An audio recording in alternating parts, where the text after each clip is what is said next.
All right, let's make sure we got audio. We have screen, we have video. All right, chat's open, and here we go. So for this live stream, first things first, ZBrush is what we're going to be using today. So on my YouTube channel, there's an intro to ZBrush new and updated underneath the ZBrush new what's playlist section. I don't think we're going to be doing anything terribly advanced today, so but there's resources there if you need it. And then also on my ArtStation page, ZBrush what's new. There's a whole bunch of ZBrush stuff in here you can check out from various releases, and that's in the, again, that ZBrush what's new section. So right off the top, resources if you need them. The other resource, I've got a Miro board here, and we'll be going through and basically doing a likeness of Walton Goggins, my favorite character in Hateful Eight, and one of my most favorite characters in Django, and probably my favorite Fallout character. So we'll be going through and using some of those references, and then also making a Vault-Tec suit. Well, I guess it's just a jumpsuit. I don't know that it's Vault-Tec. Vault jumpsuit, let's say. So let's get started. If you, let's see. Yep. Okay. Sorry. Okay, I'm going to move this because it always distracts me. Okay.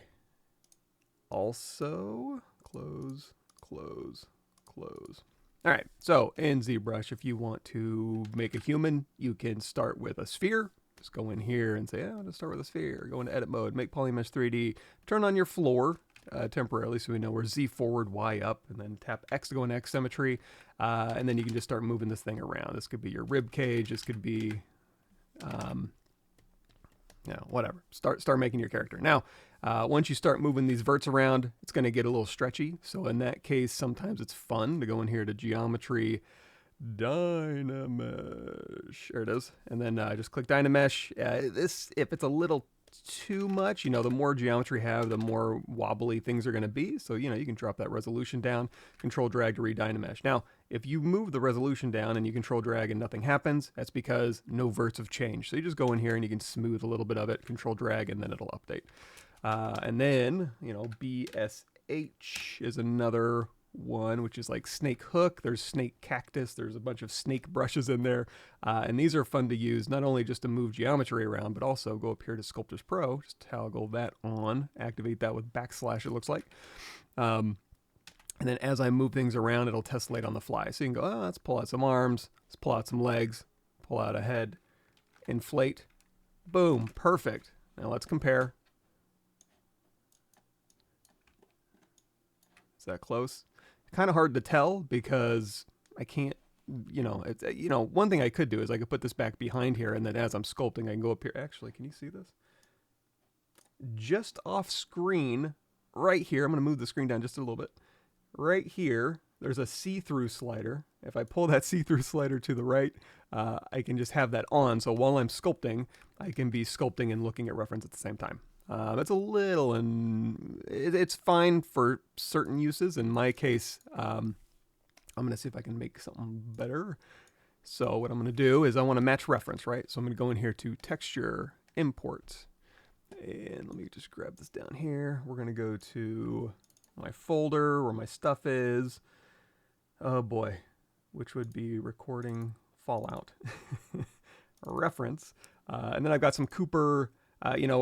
Really, I'm not too concerned about the body, but, let's say I'm going to go in here. I'm going to grab Cooper's full body just as reference, select that, and then hit the plus sign. And now we have a full body ref in here as a spotlight image. So I can scale the spotlight image. I can turn down the opacity on the spotlight image. I can hit Z to go out of that mode and then be able to manipulate and move the geometry around behind.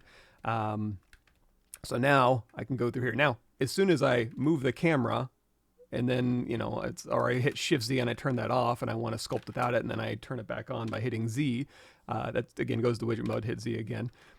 So Shift Z and then Z to bring it back, and then Shift Z to turn it off. So you just cycle through widget mode with Z and then Shift Z to turn it off and on. Now, one thing I do also want to do is store my camera position. So one easy way to do that is movie timeline show. You can just tap here in your timeline. So now when I move this around, I can use my arrow keys, and that goes through and selects. So if I want to measure the arm out, I can rotate to the right here. Here's a fun trick. If you hold down Shift and start rotating and then let go of Shift, it'll actually rotate on the camera view. So if you're forward and you want to just be like, hey, I want to match the arm angle basically. Sorry, we're looking at this weirdo guy, but it's fine. Hold down Shift and then let go of Shift. It'll do that kind of rotation. So now I can kind of match up the arm here, let's say. And then I can put another dot. So now I can go between these two. I can go straight on view and then arm side view. And that'll allow me to have like an A pose. So anyway, that's one way you can set up a simple, we're going to use something a little bit fancier in just a second, but if we're just doing a simple body, that's one way we can start. Another way you can start, there's a million ways to start things, but there's also the male Z project and the female Z project in here. So we can just go, oops, let's hit the comma key and to go in here, go into project, and then we'll just load up the male. So we'll go ahead and load this up, and just like what we were doing earlier, same deal. I'm going to turn off the floor, turn off perspective. I already know what Z forward is. And then we can just line up a human behind this, and then we can just match this up. So we've already got the landmarks dialed in. I don't have to go through and sculpt a bunch of volumes. It's just easy, right? Now, this isn't going to mean that I can use my previously saved cameras. So again, movie, timeline, show. Let me see here. That was weird. Movie, timeline, show. So again, we'll go in here and reset this, and then we'll hit this. Now, if ZBrush crashes, I'm gonna lose my spotlight position and my timeline. But if you go in here to texture, save spotlight, you can just save the spotlight out as a ZSL, a spotlight file. And then same thing for your timeline. You can go in here to movie, timeline, save, and save your timeline. You can also go in here to file, save as, and it'll save your timeline in your camera views. So that's basically how you can start. You could also use Z-spheres, go through here and make a little Z-sphere body and start sculpting. And you can also bring in a base mesh, which is what I'm going to do because I'm going to be taking advantage of some facial animation eventually. Not on this channel, but on my channel. If you want to know a little more about that, let me see, YouTube home. I think I've already given you all that. Yeah, YouTube. There you go. If you scroll down, here's the ZBrush What's New playlist, and you can view all and kind of cycle through here. There's a bunch of ZBrush stuff. Down here is the a character creator playlist, and it's actually not in there, but there is I'm going to be using this character base here, and that's in this video. This video will go through and explain like why this character base is cool. All it is geometry. You can use it or not. It's up to you. But if you're interested, check that video out. And that's what I would be loading up just to kind of, again, take advantage of some facial animation later and rigging and stuff like that. So again, it's just a character base. You can download your own character base, start with your own, or make your own character. So if I go in here to load tool on my recording here, CC base, Z tool. So in the CC base, there's a female, male, tune, and neutral. I'm just going to start with the neutral male Z tool. Just load that up. And it's already set up. It's got teeth and tongue and eye occlusion and a base body. So we'll go ahead and again drag that out. Hit F to frame.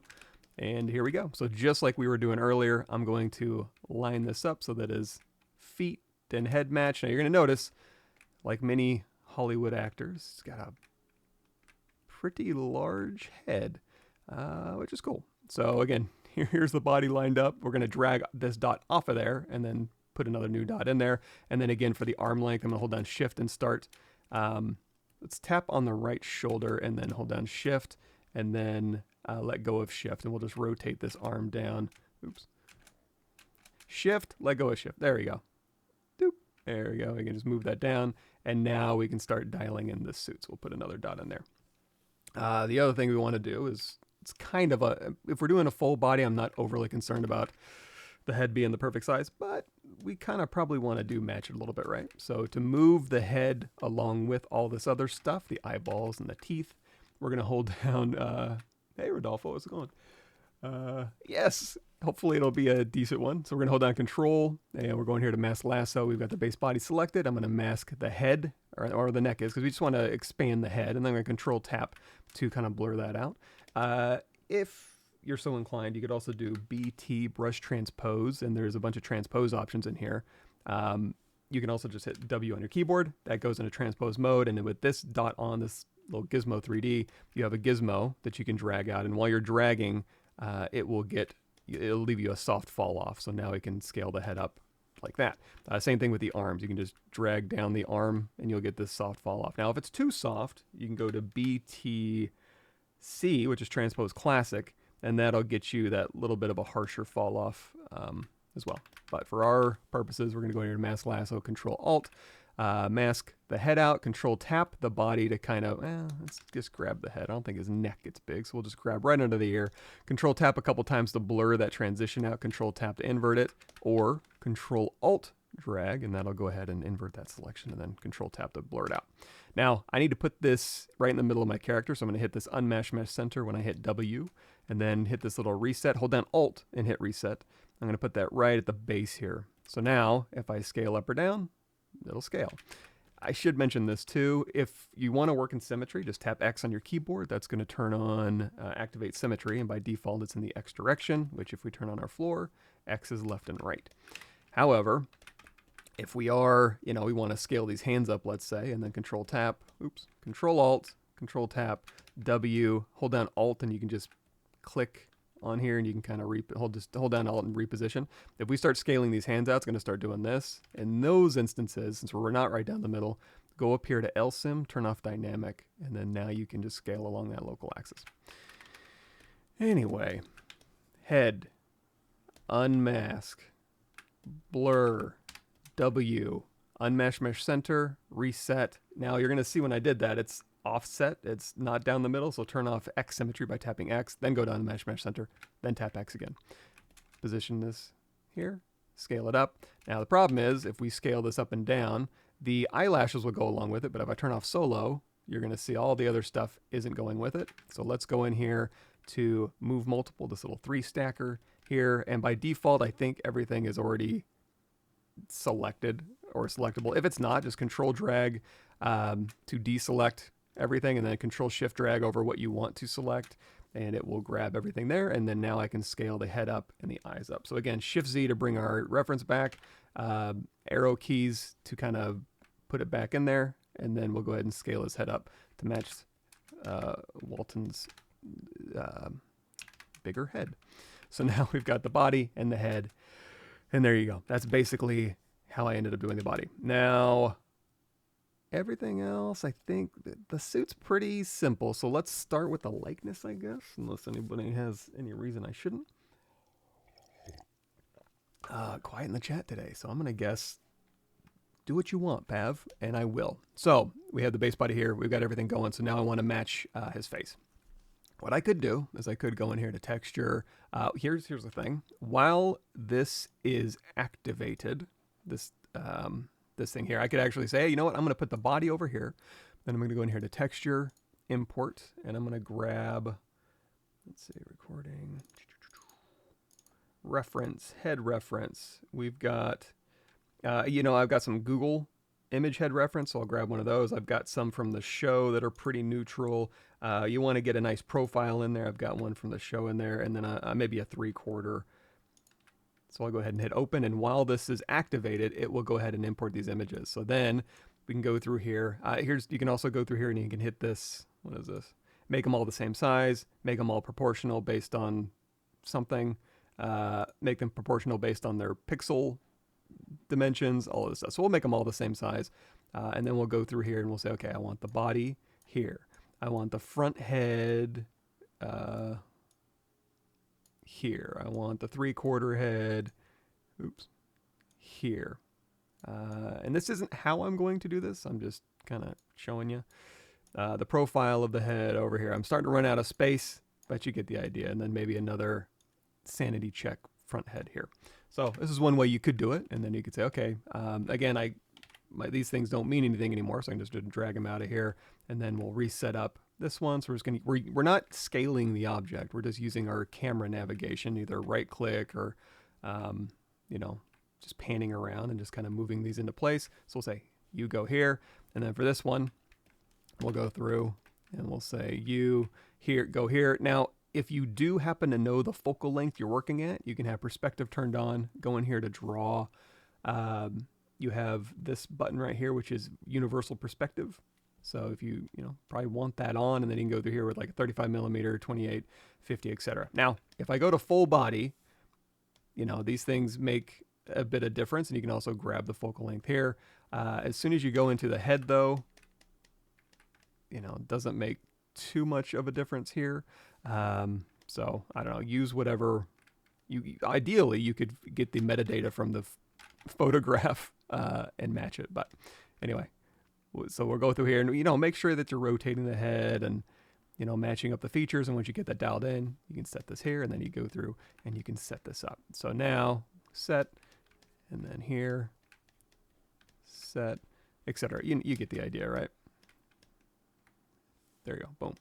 And again, if, his head's tilted or anything like that, just hold down shift and start rotating, and then let go of shift, and then it'll go camera based. So you can kind of just dial that in, drag that off. There you go. And you, at any point while you're going through here and you're like, oh, you know what? This one could be set a little better. We're at this little slider thing is at that one. So you're at this dot here.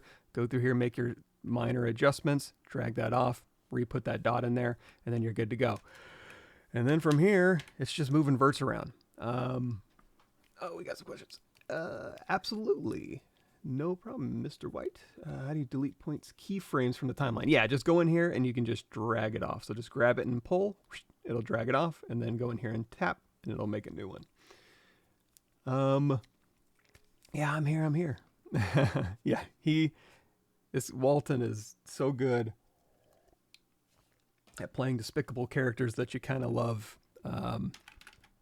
And I guess Fallout's no exception. Okay, so here is all this. Although he gets to play kind of both in this one, so I don't know. This was awesome role for him. I love this guy. So now body pieces here, and then again just going through here and just moving stuff around. If you're going to notice that this has the eyelashes built in, so usually it also has polygroup, so I can just control shift click. Let me shift Z to turn this off.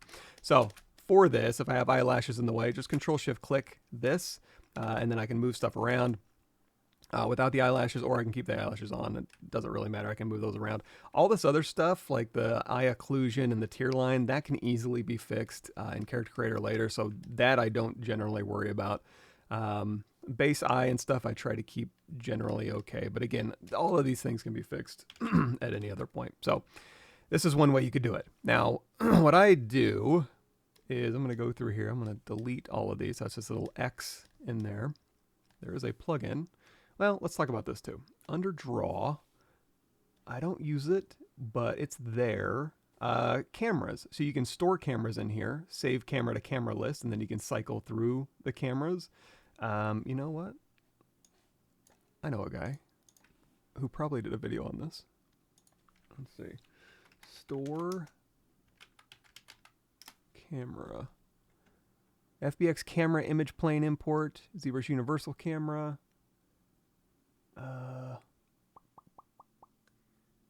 I feel like I did store cam. That would be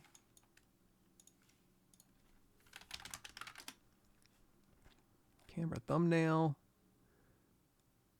cam view and thumbnail. I feel like it was a robot body. Am I crazy? It would be draw menu, store cam, select camera. Let me just do camera.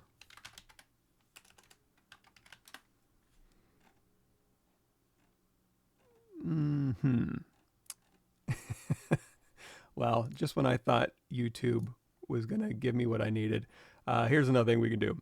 Because I remember what playlist it was in. I think, let me go down here. Videos, sorry, playlists. It was a ZBrush 2021. No. I remember the thumbnail. Create and store image planes for matching concepts to your model. Was that it? Yeah, it was this one. You know what? I'm going to do this live. Edit video. I'm going to put, because if I'm looking for something, I'm going to be looking in here going, hey, what in the heck does store cam do? Store cam, or, okay, store camera image planes. Save. Whew. Okay, sorry about that. It's this one. Copy, paste. Oops, I've already got something in there. There's that, whatever I was talking about earlier. And then there's that one. So here's how you can use store camera. I go in here. I have a plugin, awesome plugin called Ref Switcher. Kind of the same deal. So what you can do is you can go in here, click on the default project, and you can select previous project. I've got 2 in there. And then you can go in, or you can go in here to add. You can add a project. You know, it'll give it a name, and then you can go through here and you can say, okay, texture, you know, add this again, and then add it to Spotlight, and then set this up here. And then once you've got this set, you can hit Save View. It'll save the view for this one image. And then you can bring in another texture, load it up, match your model, obviously. Before you hit Save View, you want to load in the texture, put this in here, hit Save View, load in another texture. You can get rid of this one. It'll remember it, so you can say, hey, get rid of this one. Bring in another one.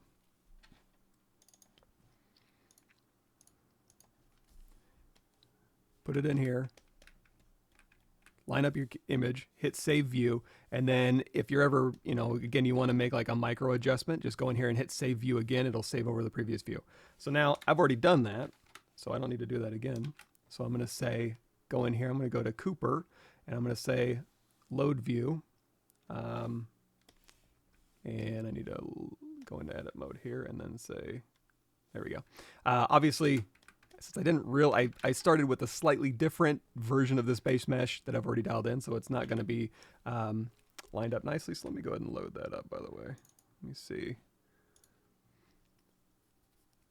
Get something a little closer here. Sorry, big file. Didn't realize it was so big. Oh, I know why. I've got scan data reference in there. I also did transfer scan data. We can talk about that. It's not really done in ZBrush, so I can mention it. Although you could use ZWrap. So let me see.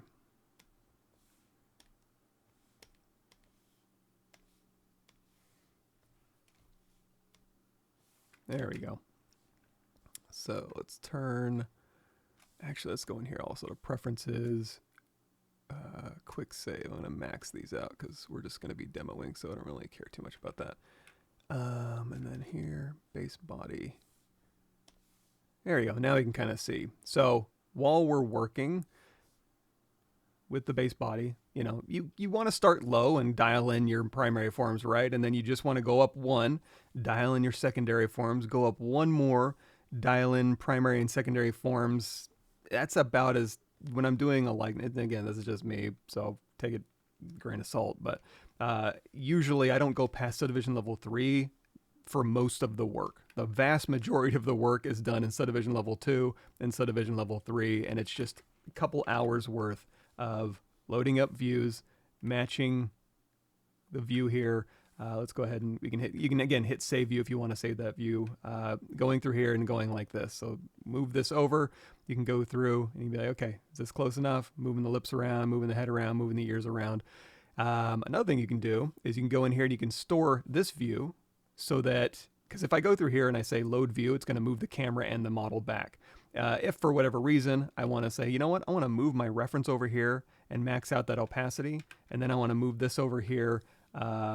You can actually just drag that off, click in here. So now if you do move the camera, you can snap it back. And then you can use this method to have your reference right next to you and start sculpting.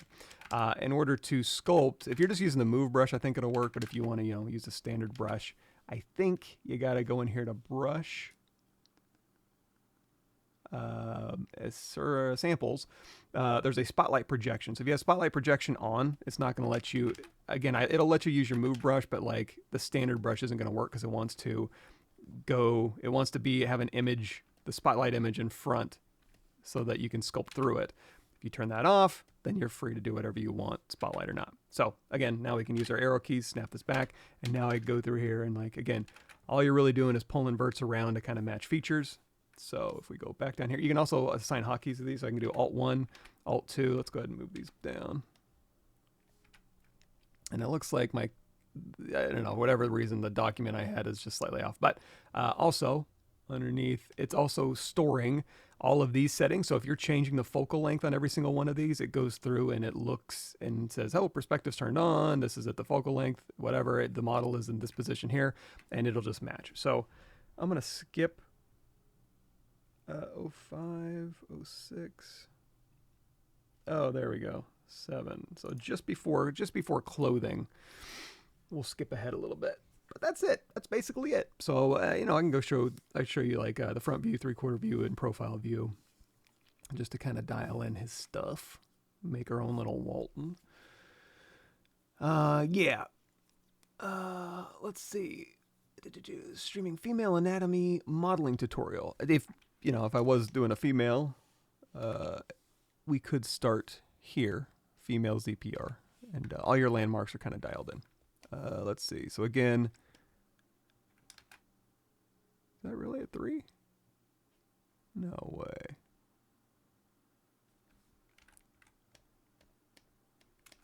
Okay, there we go. Like that doesn't seem right. I guess it is. Okay. Okay, so like I said, Alt-1, we can match it up. Again, you can go through here and you can say, hey, let's maximize our reference here. Just turn that opacity all the way up. Over here, move it to the side, move this to the side, drag this in, and now we can, do any sculpting I want and then snap back to that view. Or I can just hit Alt-1 and go back to this view and turn this down. So Alt-1, Alt-2, Alt-3, oops, Alt-4, and then I can switch a project here because I ran out. So here's Cooper. We can go Alt-1, Alt-2, Alt-3, Alt-4, Alt-5, Alt-6, Alt-7, Alt-8, Alt-9, Alt-0. There you go. So there he is, all matched up. So we got, again, our little Mr. Goggins there. Sorry, bro. But here it is. Now we need to make a Vault-Tec suit. So now that you got your likeness dialed in, let's talk Vault-Tec suit, jumpsuit. So let's go in here to texture. We've already got that texture loaded in from earlier. We're going to hit the plus sign. Any other images we can get rid of. And again, we're just going to have this kind of sitting here. We've got our person. We're going to line up the body. Because again, I want to know where the boots cut off. I want to know where the arms, and I want to know where stuff ends up, right? So on this one here, I'm going to say, take this base body. We're going to duplicate it off. Oh, we should probably maybe talk about that. Yeah. Shoot. Give me a second. So that was YouTube, and it's called 1024 Scan Store. Here, I'm just going to give you the video. It's not this exact video, but you should be able to, again, I haven't done a video on this, but basically it's this video right here. If I can open it, there we go. And this is how I basically exported the base mesh for the scan data, the base mesh for my, the base mesh for my scan data, the sculpt. And when I go to my channel, we can talk about this more in depth, because I'm on the Pixelogic channel now, so I'm kind of staying Pixelogic. There is a ZWrap plugin you can use that basically will take the base mesh of one mesh and snap it to another. You can also do it in ZBrush if you're so inclined. If we go in here to ZBrush 2021, what's new, which is the monster playlist. Let's talk about that for just a second. Here's the 2021 update, and I think if we just, oh, wait, no, it's this one. This one. Yeah, got some fat beats. So here we're going through and we're using cloth simulation to snap arbitrary geometry to another base mesh, right? So here's an entire whole, the Nick Zuccarello base mesh, and I'm using claw simulation to just take those verts and kind of whoop, what's that word mean? Snap, move into place those verts onto my sculpt, right? So you can use this, you can use topology brush and stuff like that to go through and make geometry. So if you want to go through that playlist, it's a big one, but down in here it'll talk all about claw simulation and snapping and base meshes and stuff like that. So we'll go ahead and link y'all to that. Sons of Anarchy, I haven't seen that, but I bet he's good. He's good in everything. Yeah. Cool. Oh, thank you, Noonan Gates. So here we have this all set up. And again, I don't really, at this point, I'm just doing the Vault-Tec suit. So I've already done the likeness here. He's already dialed in. So again, I don't need any of these here. I can hit F to frame, and we're just going to kind of line this up again one more time just for the body. We're going to start making this suit. So I'm going to put this in here. I'm going to tap, and then we've duplicated the body off, and I'm going to hold down Shift and turn off the eyeball. It'll turn off the eyeball for everything else. The CC base body, I don't need a ton of geometry on here. Let's say we go up to subdivision level 4. Delete higher, delete lower. It's just, I just need geo. The other thing too is I want to maintain this A pose, I think. Do I maintain an A pose? I think I transition to a relaxed A pose. Sorry. Just because it's a little more comfortable to, this is something you would need Character Creator for, is just to go relaxed A pose, go Z it back over, it'll move your verts into place. It's not difficult. It's in my playlists to walk you through it. But yeah, this is actually a little bit more comfortable to sculpt with. So instead of that A pose, this is a little closer. Oh, one thing I should have mentioned, while doing a likeness, a lot of times it's useful to match the lighting. So if you do want to match lighting, instead of just going in here and using a matte cap, so this matte cap has the lighting built in. If I go in here to my light menu and I want to move this around, the lights don't move, right? But if I go through here, and I use any of these standard materials in here. I think I stuck with basic material too. And then going through any, of course, you can make this a little darker if you want with the color selector over here, or you can go into the material properties here, modifiers, and mess around with any of this stuff. But this will allow you to match that reference. So if I do have this one, let's go back to Cooper Row 2. Alt 1, Alt 2, Alt 3. These are all pretty standard, just straight on lighting. But like I said, if you did need to match your lighting, that's one way you can go through and do it, is just have your light menu available, yoink, and then just move this dot around. And oops, if you tap, it sends the light around back, and then you can do like a light from this side if you want. But yeah, this will just make sure that your volumes, tap. Give me it back. There we go. I don't know, just gives you a little more control to see your volumes a little bit better. So anyway, something like that, right? Okay, now we've talked about all that stuff. Another thing, Z, delete, texture, select, add, scale, opacity. Another thing is I'm not overly concerned about perspective turned on at this view. I'm just taking this data and putting it on another piece of data. So at this point, I'm probably not working in perspective anymore.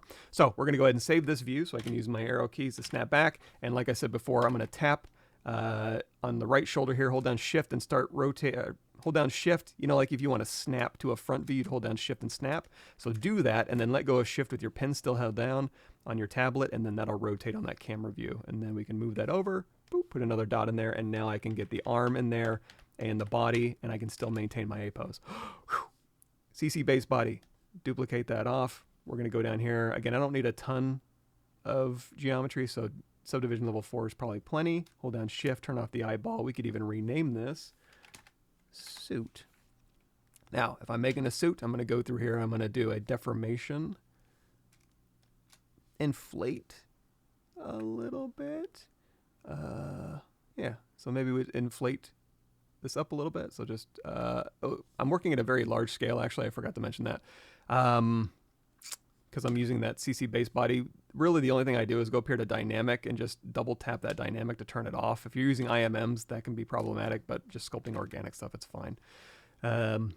You could also go in here to Z plugin Scale Master and then do a ZBrush Scale Unify. That'll make everything ZBrush scale compatible, and then you can go down here and look, and your export settings will be changed. I'm just rolling with it and hitting dynamic. Sorry, it's still distracting myself. So it is what it is. So Shift Z, bring our reference back, use our arrow keys to snap, and then again, because my deformation, because I'm working at such a large scale, I'm going to have to really pull this. You won't have to do this, but I'm just going to go in here and just inflate that up just a little bit. I also might be inclined to just Dynamesh this result. Just start with Dynamesh and then just have the freedom to go through here and start slicing stuff up. We'll play it by ear. It does have polygroups on here, so instead of going down here and doing a deformation polish by feature, which will actually leave me a crease where my polygroups are, you could hit Control W, unmask, Control W, make it all one polygroup, and then you could do a polish by feature. It'll just treat everything as one polygroup, or you can just go in here to polish and drag that to the right. We can start smoothing out, you know, some of the detail. It's not going to be like a wet t-shirt suit that's going to stick to the body. It's going to be a little inflated. It's going to be a little softer. So that'll be a start. Now, if I want to transfer, we can go through here, like I was talking about before. I can sculpt through here. If we have brush, samples, spotlight projection turned on, you can go through here, and while you're sculpting, it will actually sculpt through here and pick that detail up. I don't necessarily want that. It's decent for some instances, but really all I want is the information. So I'm going to keep this turned off, and that will allow me to sculpt through but not pick up any detail from the image. Another thing I like to do is we'll switch. This is fine. I'm going to go over here to my standard brush. If you turn off Z-Add and turn on RGB, you can paint with the brush, or you can go in here to BPA, that is your paintbrush, and then that'll just be your standard brush with RGB turned on and Z-Add turned off. We can go through here and we can literally, RGB intensity up at 100. We can go through here and we can paint the Vault-Tec suit onto the body. Now, while we're doing that, you're going to see I'm actually painting off his skin color. So if I go back here, let's go into solo mode here.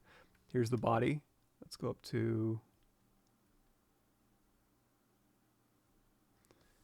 division level 7. Give it a second because that is nearly 60 million polygons here. So here, if we turn the poly paint off, you'll see here's all the scan data, poor detail. There we go. So this is, again, just transfer from scan data. You can go through and use brushes and do this all manually yourself if you'd like. But, you know, like down here on the hands and stuff, this is all just transferred over. Whoa.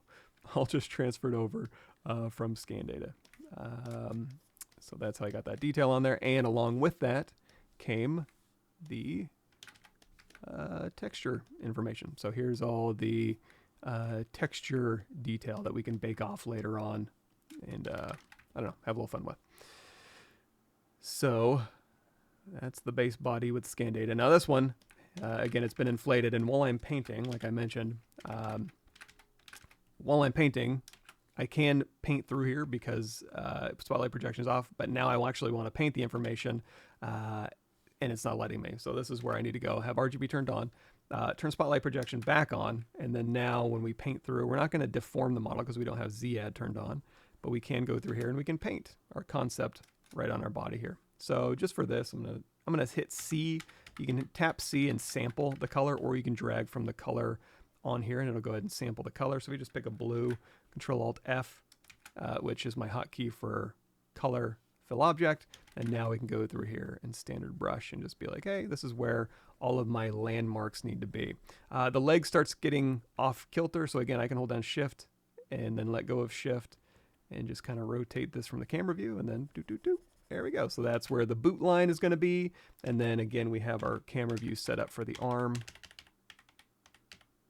here. Paint, paint, paint.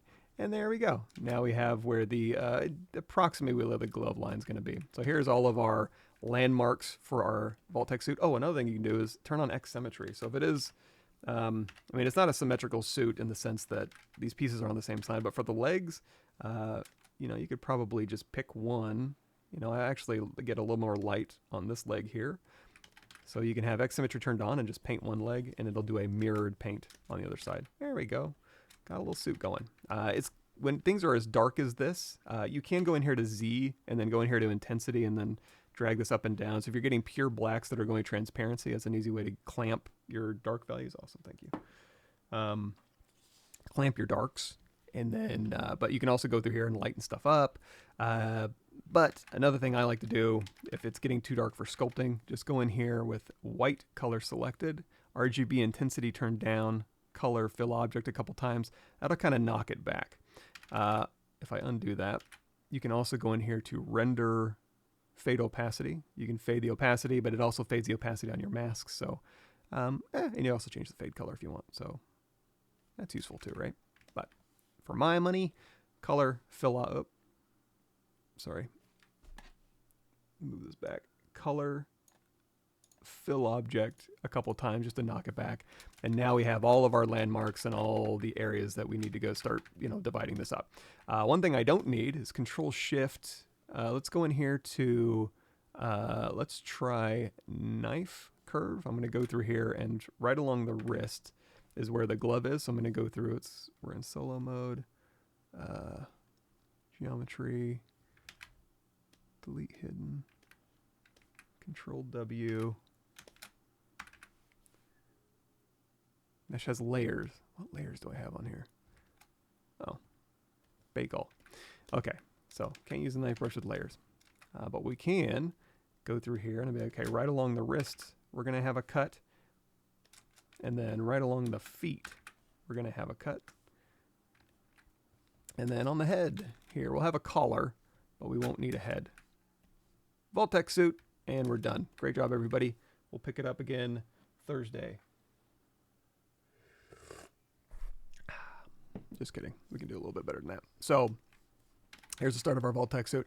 Again, if I'm going to be like mushing this geometry together and, you know, sealing this up back here, we can immediately just go, make sure your polypaint's turned on before you do this. Go in here to Geometry, Dynamesh. If you drag from the resolution slider or from this picker, it will go through and pick the right resolution. Then you can just hit Dynamesh. I'm working at a very large scale, so that resolution's very low. There we go. So now we have, it's all Dynameshed here. We have X symmetry turned on. If you're sculpting and you don't want to mess with your poly paint, like if we're on our clay brush, RGB is on by default. So if you're going here with your clay brush and trying to fix something, it's going to paint. Let's turn RGB off. There you go. And then we can hold down Shift, turn RGB off.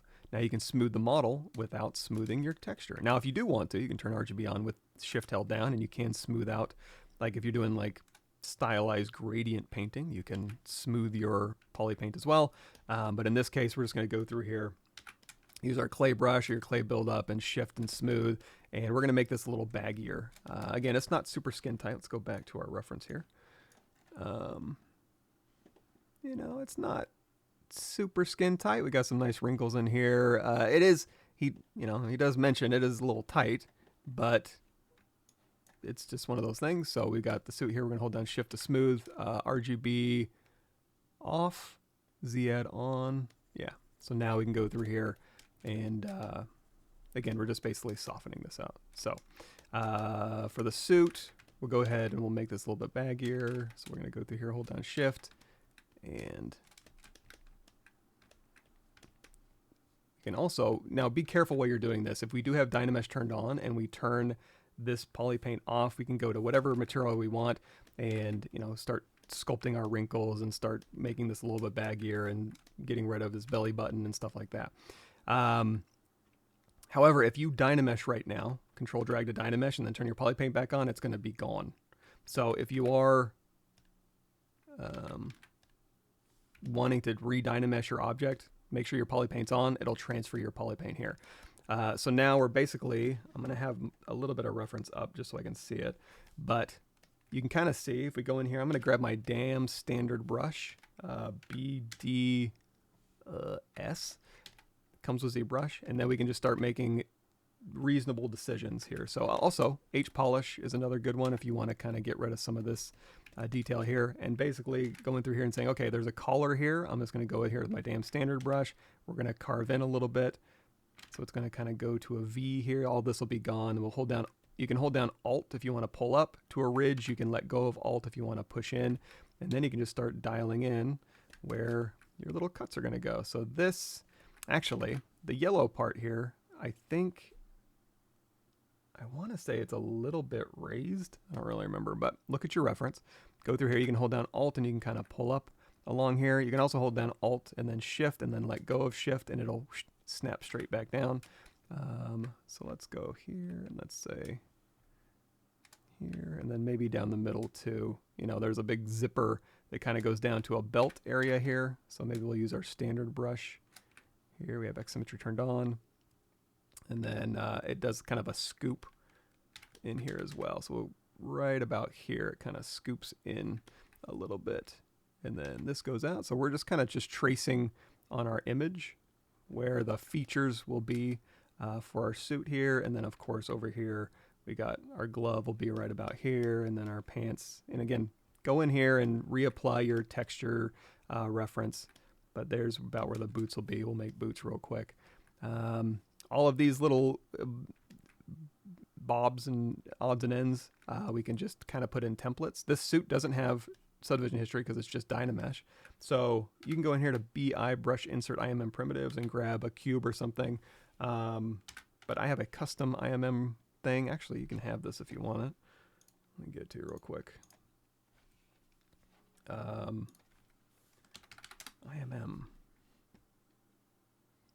IMM base primitives. Share,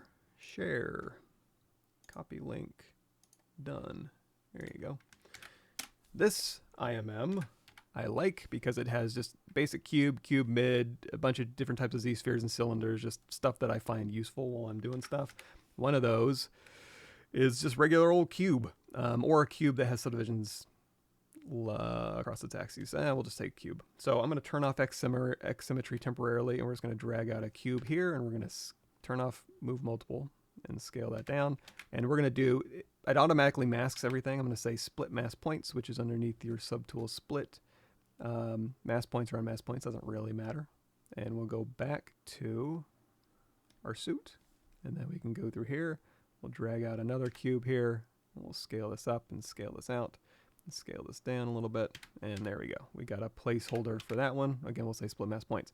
Now, this cube over here is actually the same little cubes that you're going to use down here. So if you want, you can control drag out a copy, and we'll put that into place. I'm going to do another split mask points, put it in its own subtool here, because once I put that on that side, I can do a geometry, modify topology, mirror, and weld across the X. Make sure LSym is turned off.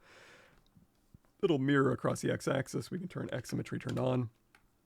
And now we have the same cube. So, you know, once you have this thing actually modeled, which we will in a bit, there we go. Good enough, right? So all of our major landmarks are starting to get dialed in. We've got some, we've eased this suit off the body a bit. Again, we'll turn X symmetry turned on, RGB turned off.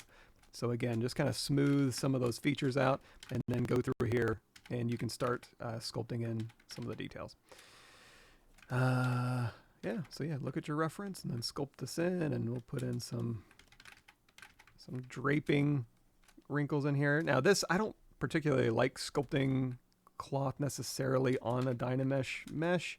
Number one, because I can't get the resolution low enough, but number two, it's just a little bit easier to go up and down in subdivisions. You can use some more tricks there. So this is where I'm just kind of blocking in major forms. I can hold down Shift, turn off Poly Paint, you know, and that's the start of my suit. Now, you know, get your reference as well, because you're going to go through here and you'll be like, okay, actually, this yellow part is going to go up this way, and then it's going to cut in this way, and then the collar will be its own thing. There's actually a lapel we can model in. There's a wire.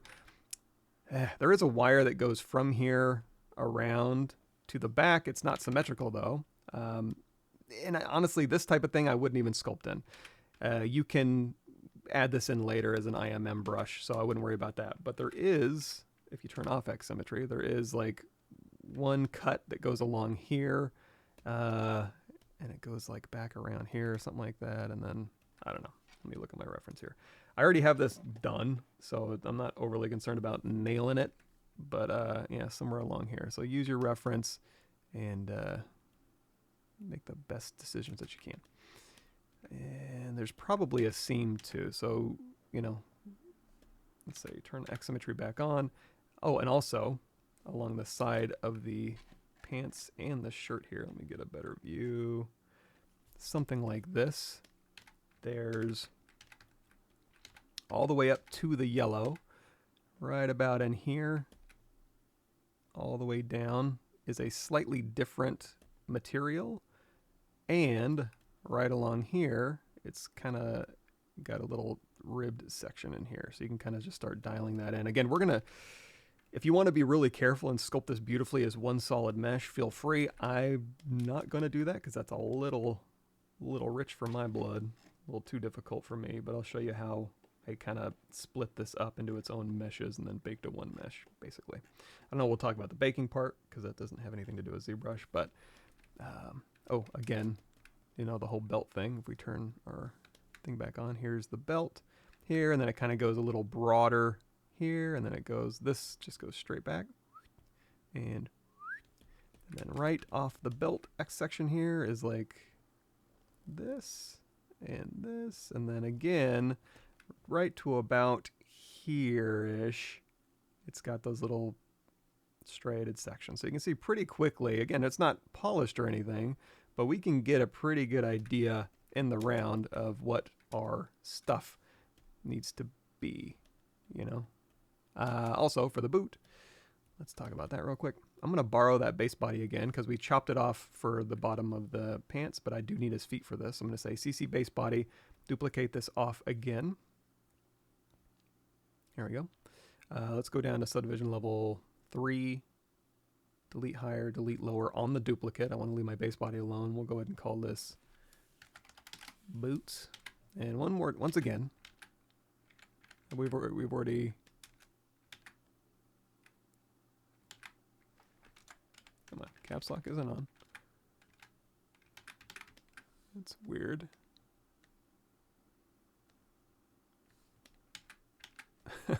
Hold on. Preferences, config, load UI. Give me a second.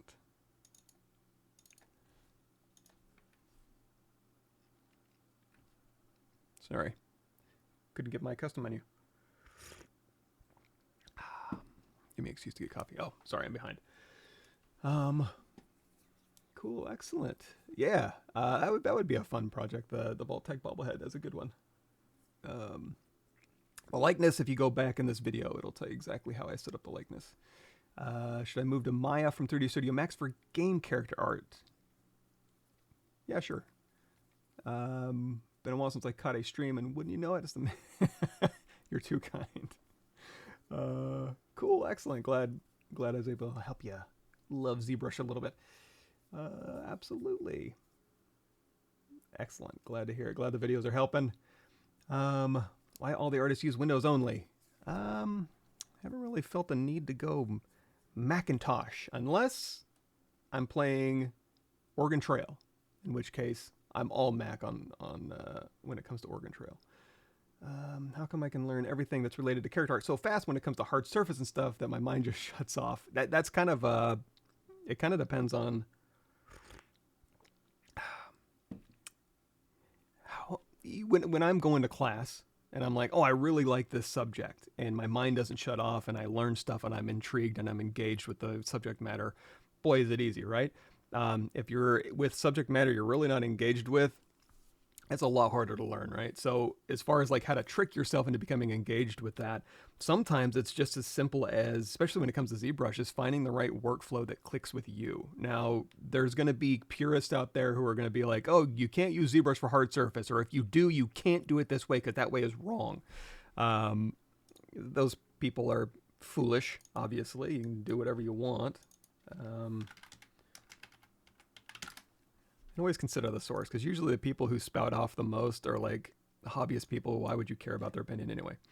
So here is a long list of hard surface stuff, and the reason I'm giving this to you is because you can go down, and there's a lot of different artists who use ZBrush in different ways to get a hard surface result.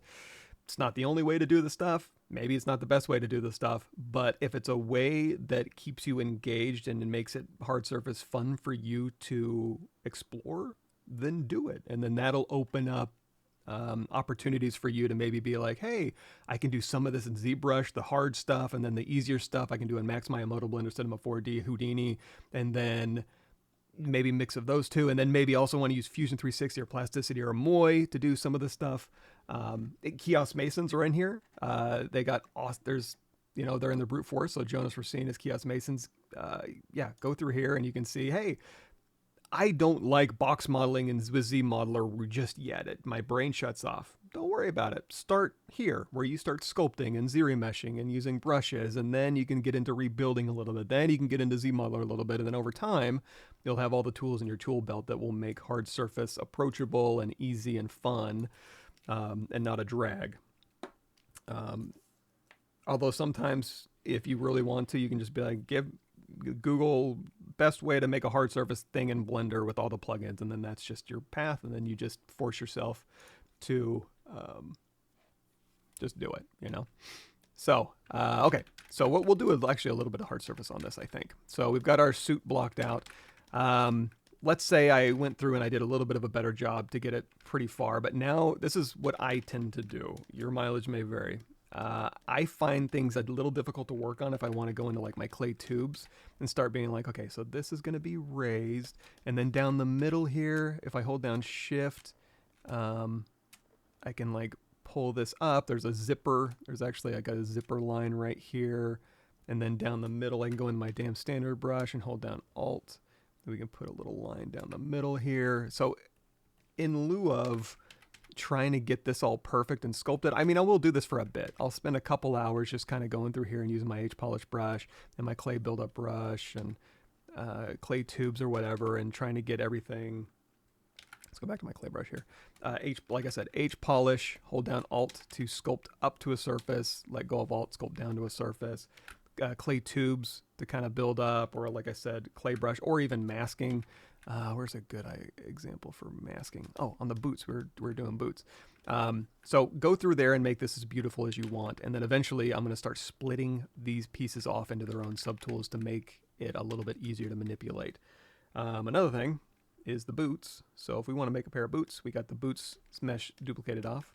So if I go again, Shift Z, snap this back.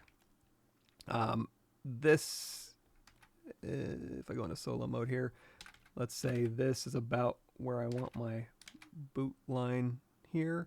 So I'm actually going to do, we could probably just do one boot. So Control Shift, knife curve over. Oh, I forgot we have a layer.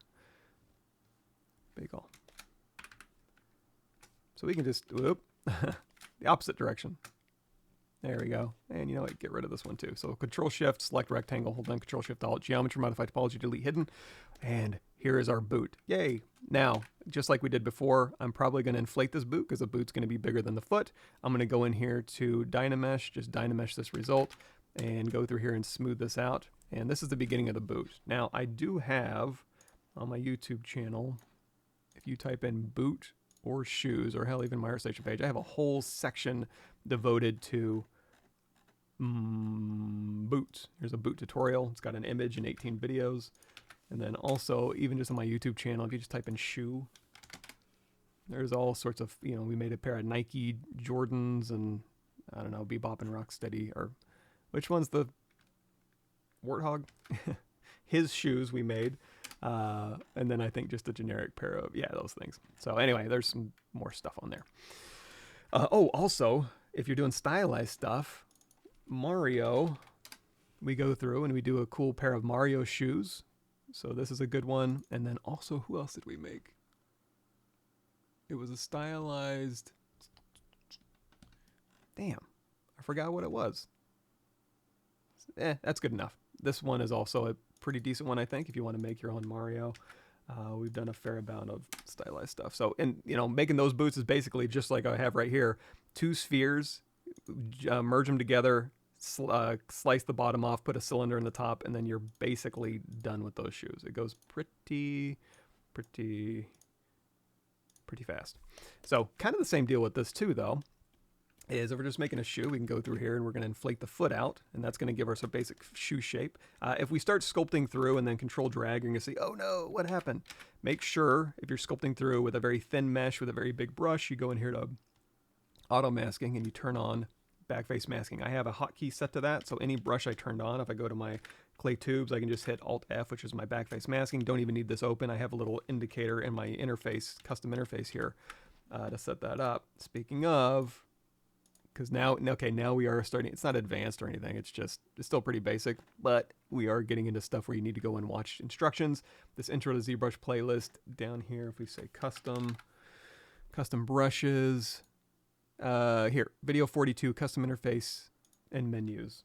So check this playlist out and then I'll get you set up in custom land. So anyway, yeah, turn on backface masking, sculpt this through, control drag, and we basically have our boots started. So boots tend to be here, it'll have a toe that comes out, and then this will scoop around, and then this will scoop back in. So kind of do something like this. That's the basic boot shape, right? I like to do a quick big old H polish brush on the bottom, and that'll kind of flatten that out for me. You can also do a control mask pin, control alt, move. We can Z scale.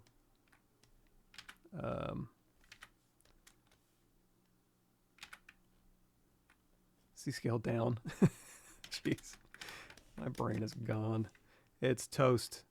So Z scale down, control drag again. Now, if you are getting these little sections here, let's fix that a little bit, because I did an H polish and kind of dragged it down and made it very thin. So this is where I probably would go through and say, hey, give me a nice clean line right at the bottom of the shoe, and then I'll go through here and be like, hey, this actually needs to be a little more shoe-like here. So again, we're just thinking about volumes. We're not thinking about details or anything. Just here's the basic shoe shape. I need this a little thicker. Well, when I did that knife brush, it gave me a nice polygroup down here, so I can just drag this down a little bit. Boom, there's the cloth part of my shoe. If I need to do the rubber part of my shoe, I can actually duplicate this off, Control-Shift-Tap that green one, delete hidden. Let's go ahead and do a ZRemesh half, adapt the size down to 0. That's underneath your geometry ZRemesh section. I'm going to do a deformation polish by feature open circle, and then just ZRemesh half, half, half. In fact, we could even flatten this out. Just again, Z scale here. And then if you did want to start with something a little simpler, we'll go in here to ZModeler brush, hover over a face, Q mesh, polygroup all, we'll pull this down. And now we've got a rubber sole that we can kind of start with. We can also go in here. Sorry, I'm moving fast, but only got an hour left. Crease PG, dynamic, crease level of 2, smooth subdiv of 3. This is all kind of part of the basic ZModeler stuff. So back in that thing I just sent y'all, right in here, intro to ZBrush, ZModeler polygon actions, and then also subdivisions increasing. These videos 32 through 35 get you caught up on exactly everything I just did. And there's our basic boot here. Now granted, this boot needs to go over this foot, right? So I'm going to go in here to transparency mode, hold down control, go in here to mask lasso. Oh, here's a trick. So if you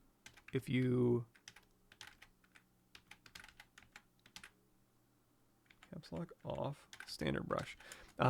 So while we're zoomed in and we're using our mask lasso, you'll see it does, you know, it's fairly tight mask. You can hold down control and tap and blur that out, but you can also zoom way out and then use this control drag over, and it'll actually give you a pretty big gradient. Now, just like we mentioned before at the very beginning of this video,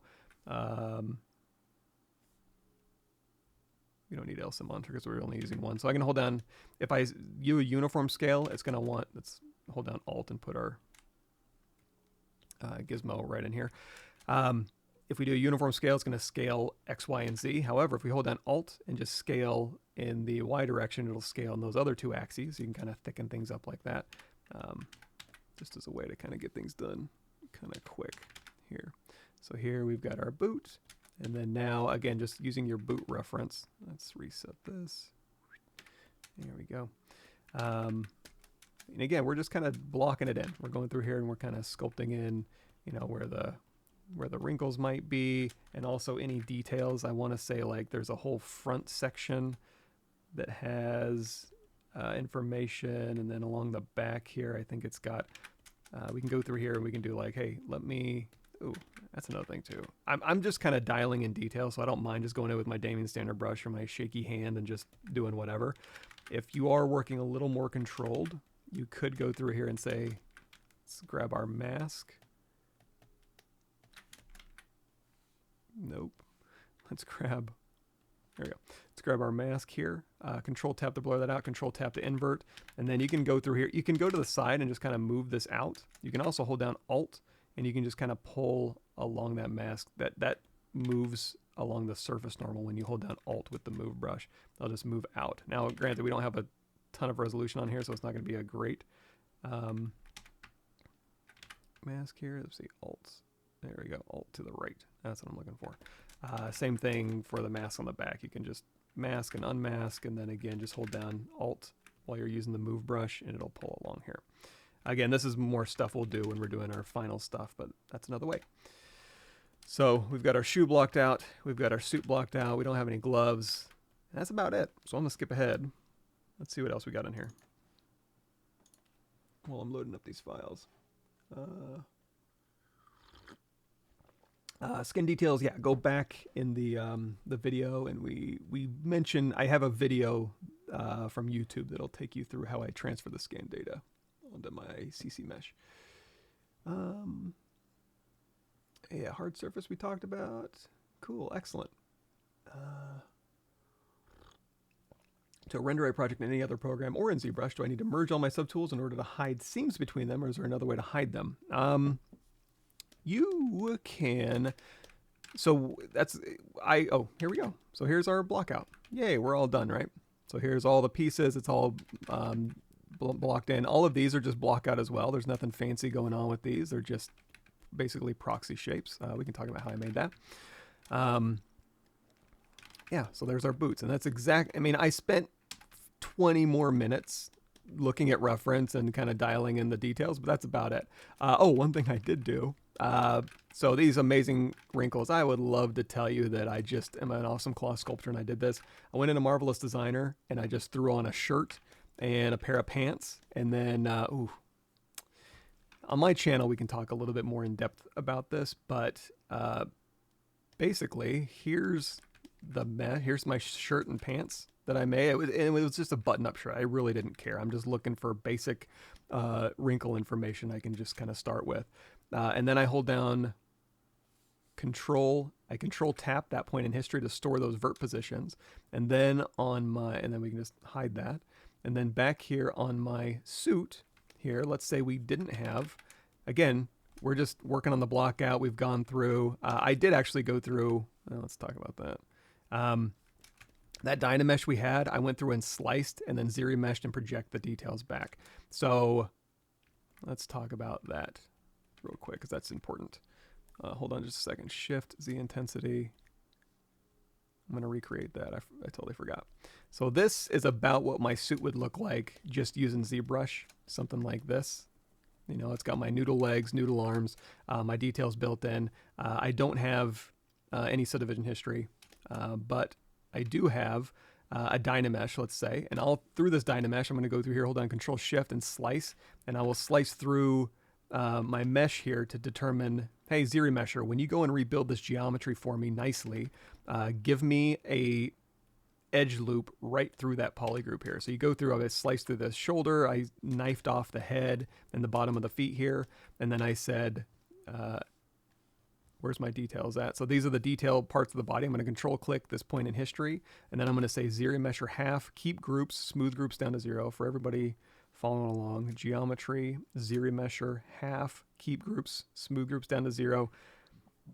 The depth of size down to 0. The reason smooth groups is down to 0 is I've sliced through, it's already smooth. So if I say ZRemesher half, oh, you don't even have to do half. Like it's going to go from 117 down to like whatever half of 117 is, 51,747, or something like that. So here we're getting slightly lower res geometry, but we're losing our detail, right? Not a big deal. We can definitely get that back. Also, if there's any holes showing up, let's go in here to Geometry Modify Topology, close holes. That was weird. Anyway, so we have our mesh here. Instead of doing half, you could just say, hey, drop my target polygon count down to 14. There we go. That'll give you this. And you'll notice wherever we sliced, it'll put an edge loop right down in there. So I'm just going to go, let's go half again. Oh, and also we don't have to do adaptive down to 0. We can do adaptive like 17. That'll build in edge loops. But basically here is my slightly more manageable mesh. And then I've stored those points in history. When I control clicked those points in history, my concept mesh was, those vert positions were stored. So now I can go in here to project history and get my details back. Control D to subdivide. Now when I do that, it's going to kind of melt where those polygroup borders are. So I like to do a quick geometry crease PG. And now when I hit Control D, it'll maintain those edges. And then just do a project history. Control D, I'll do it for y'all. Project history. Control D, project history. So now I have subdivision history. I have my details back. And now I can have a little bit of an easier time going through here and sculpting geometry because I can drop down to like subdivision level 2, work on my primary folds here, and then go up to subdivision level 3 and work on a little more detailed folds. And I can also go in here to say my pinch brush, go in here to elasticity, simulation iterations, and then I'll turn off X symmetry. I can go through here and I can use this to simulate cloth, or BCK is my cloth hook brush. And if I just use this, it's going to push my geometry around as if it's all made of cloth.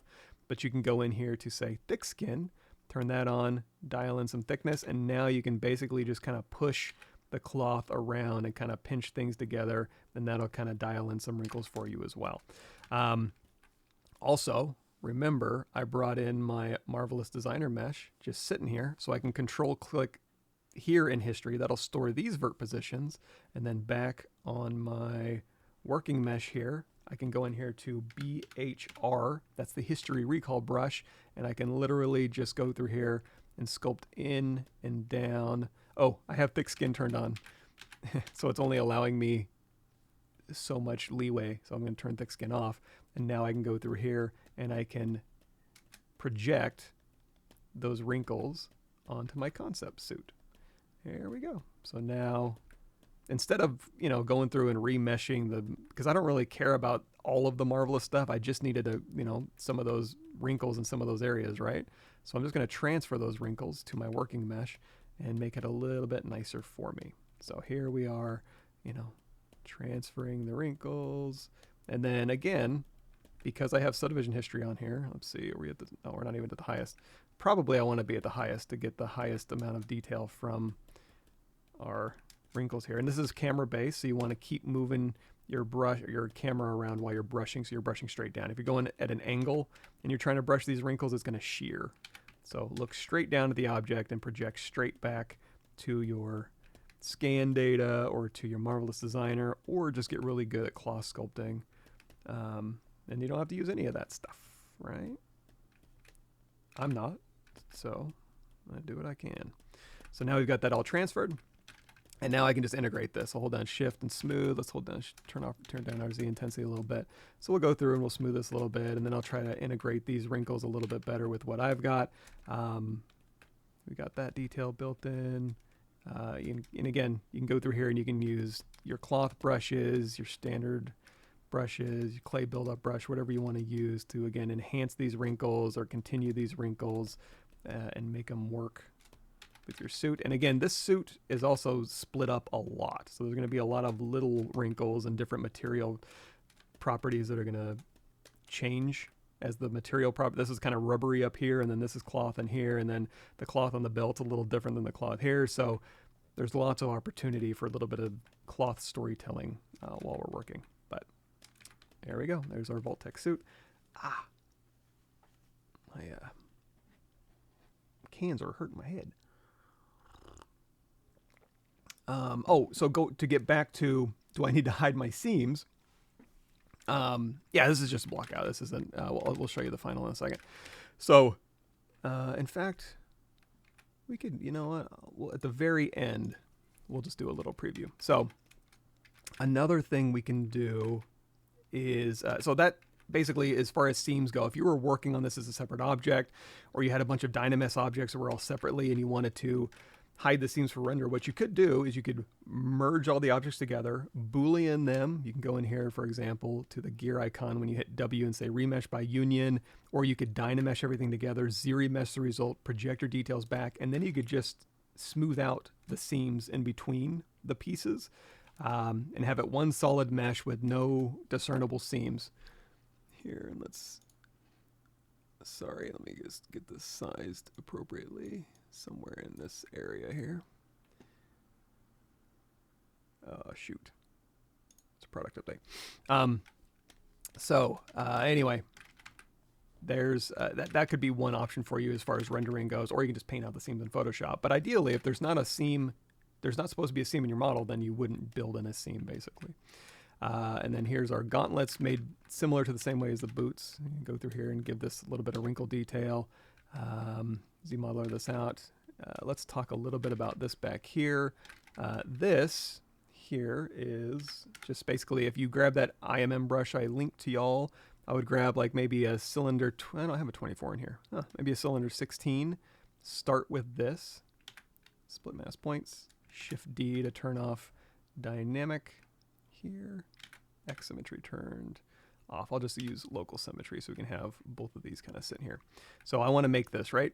So you could sculpt it. You could go in here and shoot. Let's scale this down here a little bit. So if you wanted to sculpt this result, one thing you can do is I like to go into geometry polygroup, or sorry, not geometry, tool polygroups, group by normals. That will go through and give you a polygroup on all sides. And then again, like we did earlier, crease PG. And then you can hit D for dynamic. And let's do crease level of, let's keep it at crease level 15. Really, really super sharp. And then if you say, so dynamic is just a preview, right? If you do a dynamic apply, now it's real geometry. And then you can go in here immediately and just turn on, again, if we're just talking blockouts here, let's turn all this stuff off. And I don't usually go in these menus, but since I'm talking about it, let's do it right. Dynamesh, there we go. We can just Dynamesh this result. Always hit no to freeze your subdivisions there. There we go. So now we can go through here. I'm going to turn on X to go into X symmetry. We have LSym turned on, so it's using the local axis of this object. And then instead of X symmetry, we're going to turn that off and turn on Y, I think, and then radial count. Nope. Maybe Z here. Yeah. So now we have Z symmetry. Oh, you know what? We actually need to use, because it's off at an angle. Let's turn on dynamic. That will use our gizmo as the center point here. So I can go in here, transform, radial count, up to 100 if you want. Go in here to trim dynamic, and then you can go through here and you can just trim, and then hold down Alt with your standard brush or mask, and you can just cut in and do all this type of stuff, right? Me personally, this one is a good candidate. If I undo back to where we just had our object sitting here, this is a good ZModeler candidate. So I'm going to say transform, X symmetry back on, radial symmetry off, and then actually we just do X symmetry off, doesn't really matter, and turn off the local sim. So what I'm going to do with my ZModeler brush, BZM, I'm going to hover over a face, go into spacebar. We're going to do an inset polygroup all legacy, and then we're just going to pull this in to where it needs to go, and then we're going to pull this in, another inset, and then pull this in to get another inset, and then pull this in to get another inset. So we've got basically what we need, right? And then for this one here, you could just say, Q mesh or extrude polygroup all, and you can just push this back. And then, when you hit D for dynamic, that'll give you a preview, and that's basically what we have in this so far. However, what I like to do is when I look straight down at this, I want to make a good normal map, or at least give the light a little more to play with here on the form. I want to make this a little more readable. So instead of just pushing this straight back, I'll actually go back in here with another inset, and we'll pull in, we'll just tap Alt to give it a new polygroup, and then I'll say Q mesh polygroup all, and I'll hold down Shift and just pull those back along the surface normal, like this. So now, same thing for this. We'll do another inset. Oops, another inset here, and then push this back. Now this rounded out one here, we can hold down Alt and paint this. Control Shift tap, Control Shift drag. Geometry modify topology delete hidden, and this is where we can go in here to close convex hull with an edge action. So BZM, hover over an edge, spacebar, close convex hull. You can click and pull and drag, and then I'll give you a little nubbin. And then, so for this rounded area in here, you could also go in here to insert, let's make it so you can see it. Insert multiple edge loops, interactive elevation. You can click and pull and then drag, and then I'll kind of round that top off here. And then I'm also just control shift clicking between those polygroups and hitting control W to make it all one polygroup. And then for this big old bevel over here, you could go in here and just do, you know, a bevel edge loop complete as an edge action here. And now you have all your polygroups set up, so you can just go in here and again crease PG, crease level of maybe 2, smooth subdiv of 3 as a preview, and now you've got something decent to kind of model with. And then you hit Shift D to turn off dynamic, D to turn it back on. And now you don't have to do a bunch of sculpting. You just have something in here you can manipulate a lot easier. So for example, if I wanted to say, go in here to like slide edge loop complete, I can slide these edges around if I want to, or I can say scale polygroup all mesh center. So I can go through here and I can scale this down if I want to, or again, what else? You can even scale an edge loop, I think. Scale edge loop complete, yeah. You know, so you got options. It's easy to manipulate this low res geometry. Yeah, so there's that. Oh, and then for this little wire right here, you know how I probably did that? I'll show you a couple different options. If I was a betting man, I would say what I probably did was duplicate this off. It's going to be a little weird, but bear with me. Let's go into transparency ghost. I probably did something silly like going through here. I'm going to mask where I want this wire. A couple different ways to go about this. I'll show you. You could use Z-spheres if you wanted to. You could do a Z-sphere chain, and then underneath, ooh, where is it? Curve stroke, curves helper. You can copy the Z-sphere chain and then get yourself curves along the Z-sphere chain and then use an IMM curve brush. You could use a straight up IMM curve and just drag it on the mesh. You could use topology brush, but what I did was I hit Control W, Control Shift Tap, delete hidden, oops, delete lower, delete hidden, deformation, polish by feature, open circle, just to tap this, and then ZRemesh half, depth size down to 0, keep groups off, and then just ZRemesh half, half, half, half, half. So here is my cube, or it's my strip of polygons, right? There is actually, if you go in here to BC, brush curve, flat snap, as well as, I think there was another one in here. Oh, my voice is about to go. Anyway, there's a bunch of options, right? But I'm just going to go in here and we're going to do a Q-mesh polygroup all. I'm going to Q-mesh this out to make it generally square. And I'm going to hold down Alt. And I'm going to tap these edges here. And you know what? I'm actually going to Alt tap this one and pull it through. I'm going to get rid of those little, there we go. And then Alt tap here. So now if I do a, let's grab this. I basically want the end polygroups and this polygroup here. So now if I do a crease PG and hit D for dynamic, there we go. I've got a basic wire, and then I can go in here to my deformation, inflate, and deflate and give myself a wire. Alternatively, if you wanted, if I back this up, you could say, hey, I'm ZRemeshing this, and now I've given myself a path. So this is a way you can kind of control your curves. So I'm going to say delete hidden.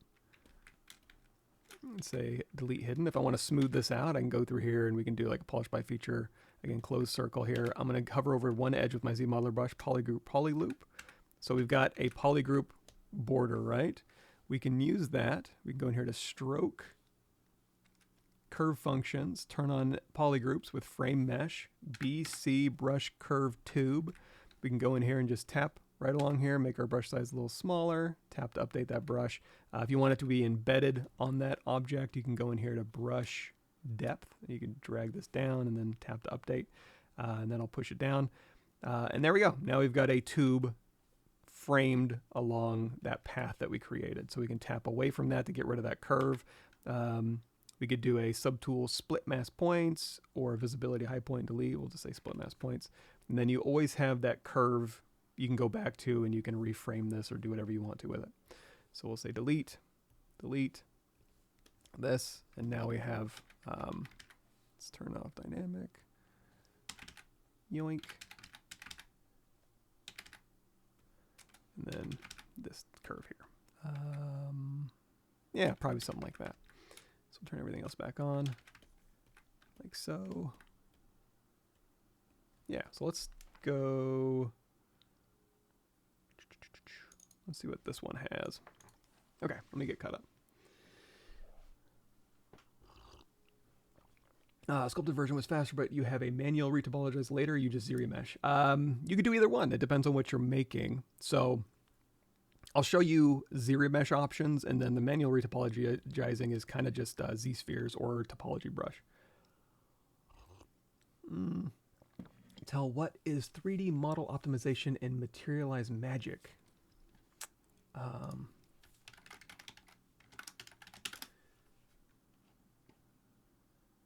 3D printing software.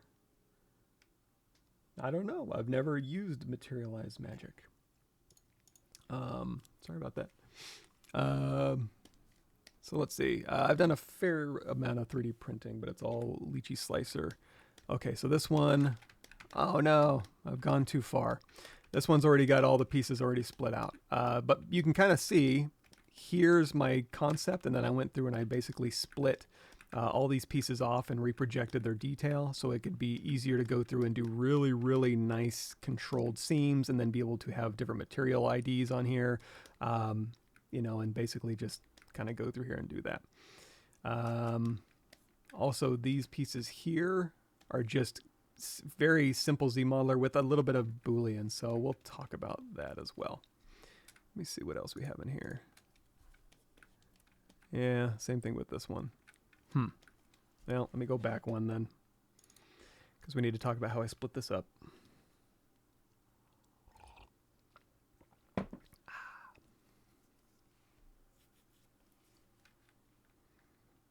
Give it a second. There we go. So splitting this up. So we have our concept here, and I want to go through, again, spend as much time as you need to get the information where it's needed. But then I just basically went through here piecemeal. And this admittedly took a while, but basically, you know, this piece up here, I want it to be a different material. So I'm going to go through and I'm going to split this off into its own subtool, and I'm going to project all the details back. So I'm going to go through here and I'm going to do a mask just around the border. So here, this mask all the way through, like so. And in my interface, my custom interface, so here's the mask around the border. I have an analyze region and a fill region. For y'all, that's going to be down here underneath masking. You're going to see analyze region. I can control mask inside here and say fill region. It'll go ahead and fill that for me, so I don't have to spend a ton of time in there. So now I've got this whole piece blocked out. So I'm going to go ahead and say duplicate this entire mesh off. I'm going to control tap this point in history. I'm going to hit Control W to make this all one polygroup. Control Shift Tap to isolate it. Geometry Modify Topology, delete hidden. Here we'll say, you know what? I was actually on delete, subdivision level 4, delete lower. Actually, no. Subdivision level 5, delete lower. And then I did a then Geometry Modify Topology, delete hidden. Then I did a reconstruct back down. I don't remember why I did that. Trying to remember. Sorry. Anyway, whatever you want to do, it's fine. Basically, you just want this piece of the geometry here that you can split off into its own object. Now, I do have some. I'm probably going to work on one side and then the other. So turn off X symmetry, Control Shift Drag, Control Shift A, and then Geometry Modify Topology, delete hidden. And then I would go through here and just to kind of clean this up a little bit, Control Shift, go in here to slice, and then say, hey, this is actually part of the collar. So I'm going to go through here and just kind of slice, and then do a quick delete hidden. Go through here and just kind of clean up these edges a little bit, like so. Not imperative. I'll show you how you can clean up the edges if you don't want to do that. But if you're not worried about your detail, you can just go into Deformation, Polish by Feature, Open Circle, and then just tap, and that'll smooth out your edges and your details, which in this case is actually okay. If you did want to save those, you can go in here to your masking. You can just say mask your open border, maybe grow mask a little bit, Control Tap to invert, and then you could do your Deformation, Polish by Feature, and that'll just smooth those edges out. The reason I'm doing this is so Well, actually, this is going to be a two-parter. These ridges up here, I don't care about maintaining my details or getting the detail back. So I'm going to hit Control W, make it all one polygroup, and we're going to say right here, I want this to be a separate object because we're going to go through and make those little rubber separator things, right? So we're going to say split hidden, and then we'll Alt-Tap here. So now this piece here, I want to be a separate object. And again, you know, go through here and clean this edge up a little bit if you want to. But now I'm going to go ahead and polish this down. We're going to say ZRemesh half. And I have those points stored in history from earlier, so I can always at any time go back here to project history while I'm ZRemeshing half and projecting history, and then ZRemeshing half and projecting history. So get this down to something manageable, and then I'll go through here with my ZModeler brush. Don't do Q-mesh. If you do a Q-mesh on an object like this, it'll tend to snap these pieces together. It's just a feature of Q-mesh. I switch over to extrude polygroup all, pull this down. It's going to flip my verts. That's okay. Display properties, flip. We'll do another crease PG, and then I'm going to Control-Shift-Tap the green part, project history. Control-D, Control-Shift-Tap to bring everything else back. Control-D to subdivide, which is just geometry divide. Control-Shift-Tap the green, project history. Control-D, Control-Shift-Tap, project history. Control-D, Control-Shift-Tap, project history. So now I have my details back. I have, this is a separate panel for my clothing, and now I can move these panels together and have a little easier time. This piece up here, and treat it a little different. I don't care about the wrinkles. I don't care about the detail. What I do care about, and I don't care about this part here because this is part of the collar, or part of the yellow here. So slice brush, right? Control-Shift drag, use your space bar to move it around. Alt-Tap twice to do hard angles. Alt-Tap once to do like Bezier curves. So this, I'm just going to tap once, space bar to move it around, Control-Shift-Tap, delete hidden. So now I want to go through here, and wherever I have my little bumpy raised edges, I'm going to go through here. I'm going to say, you get to be a rubber piece, and you get to be a rubber piece, and you too, and you also, and you, and you. ZRemesher half, keep groups, smooth groups down to 0. Maybe do that a couple times. There we go. And now I want to add thickness to this. You could ZModeler this. You could go extrude all polygons and pull this back and display properties flip and just do it manually. Also, you could go down here to edge loop, panel loops. You can hit panel loops. So now, if you've been noticing, I've been doing polish by feature, open and close circle. If I do close circle and polish by features, it's going to try to maintain my volumes. If I do open circle and polish, it's going to ignore my volumes and just polish the hell out of my object. Same thing with this. If I do panel loops with polish, I don't really need to lose any volume here, so I'm actually going to turn polish off and then just panel loops. Now I do want them a little bit thicker than that, so I'm going to turn up my thickness, and that'll start giving me some thickness, but you're going to see it starts to thicken out. If I'm sculpting on here, and this is the outer bounds of what I want this to be on, I'm going to change this elevation to -100, so now when I panel loops, it'll only go inwards, right? Also, we have double turned on. If I turn double off and do a panel loops, that's going to stick all these together. So now when I hit D for dynamic and then shift to smooth, they're like seat cushions, right? There you can go through here and you can just smooth. If I turn on double and hit panel loops, now it's got a front and a back. And if I grab, hold down Control Shift, grab a little piece of this, Control Shift A, it's going to be its own self-contained little loop here. And you're also going to see it has 1, 2, 3, 4, 5 subdivisions. That's here your 5 loops, and also that bevel profile. That's the profile it builds in. So if you want more information on this, I think I've got quite a few. Panel loop presets. Oh, maybe I don't. I thought I had more information on panel loops, but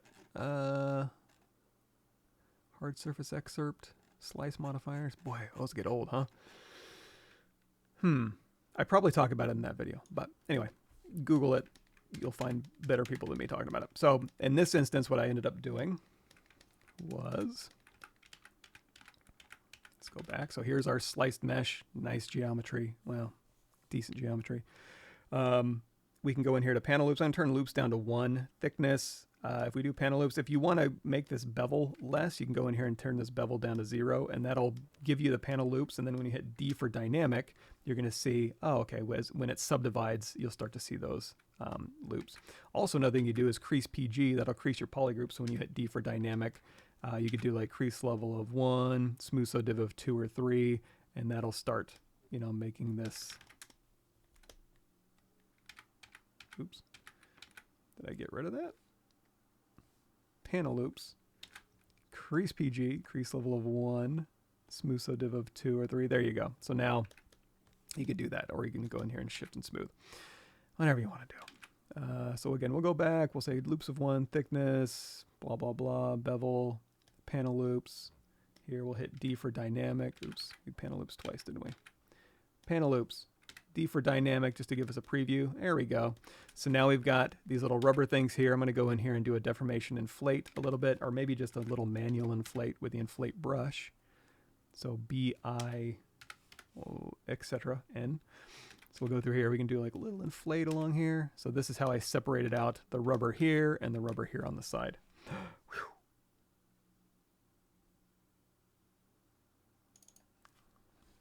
Load up another file.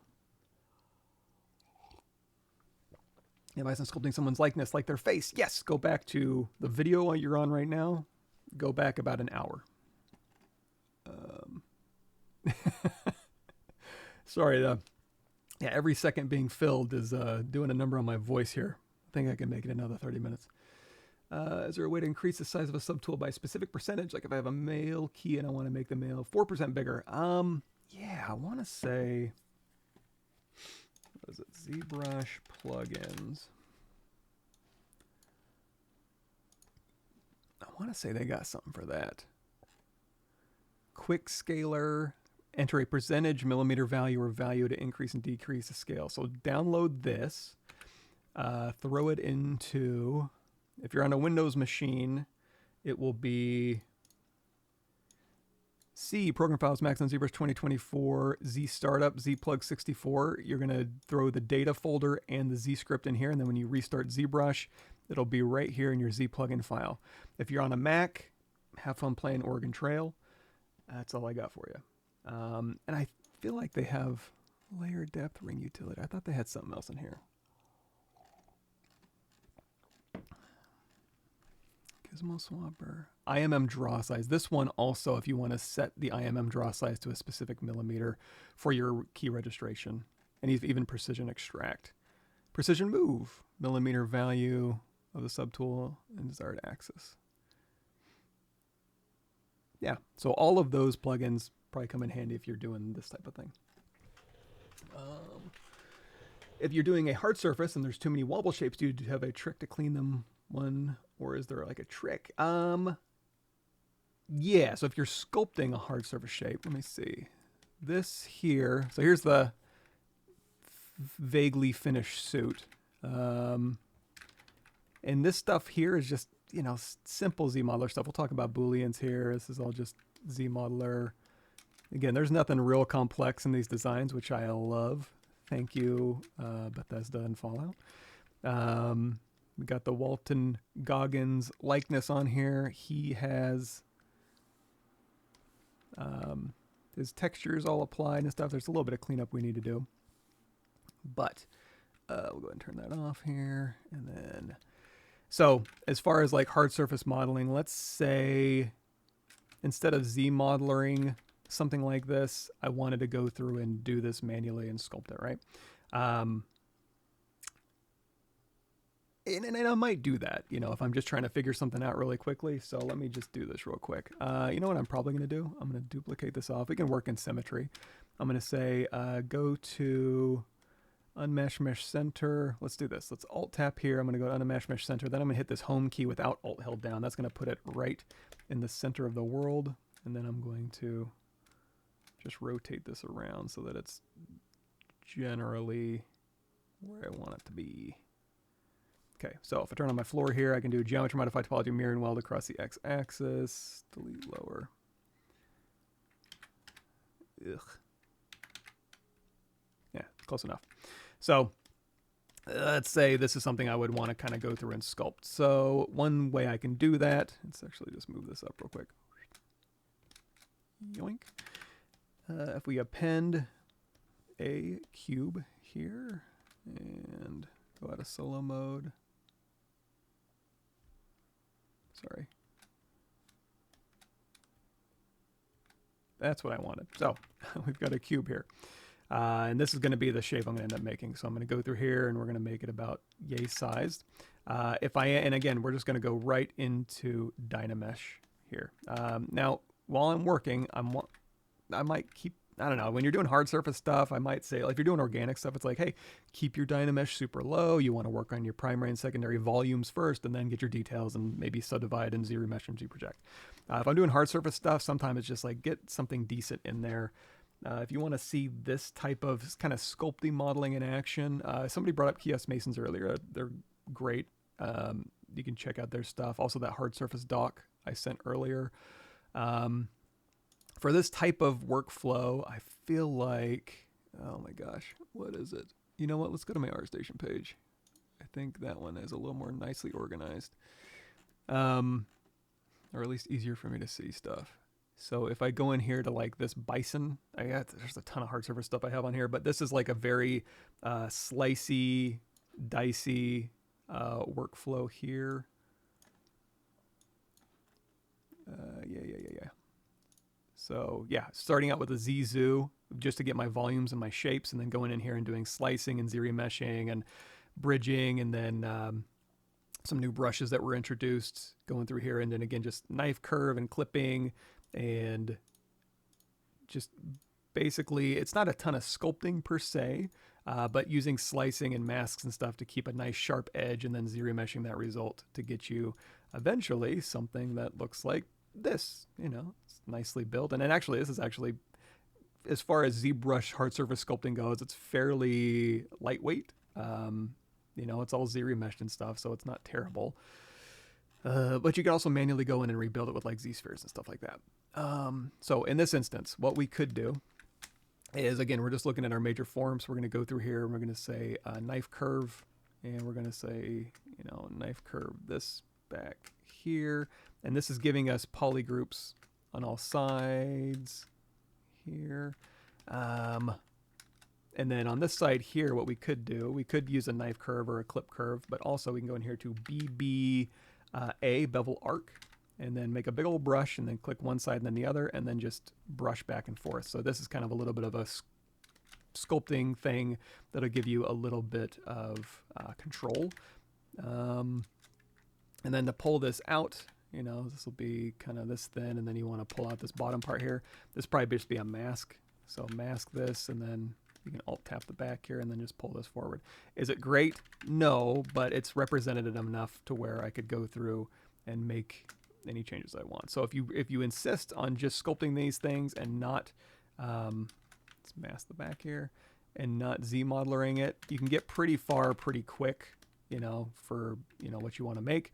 However, eventually you might want to go through and say, hey, I'd really love to rebuild this. Well, in this instance, what I might do is, let's just undo back to where we just had our primary forms, and then I can try and use ZModeler. So let's go through here. I'm going to do a quick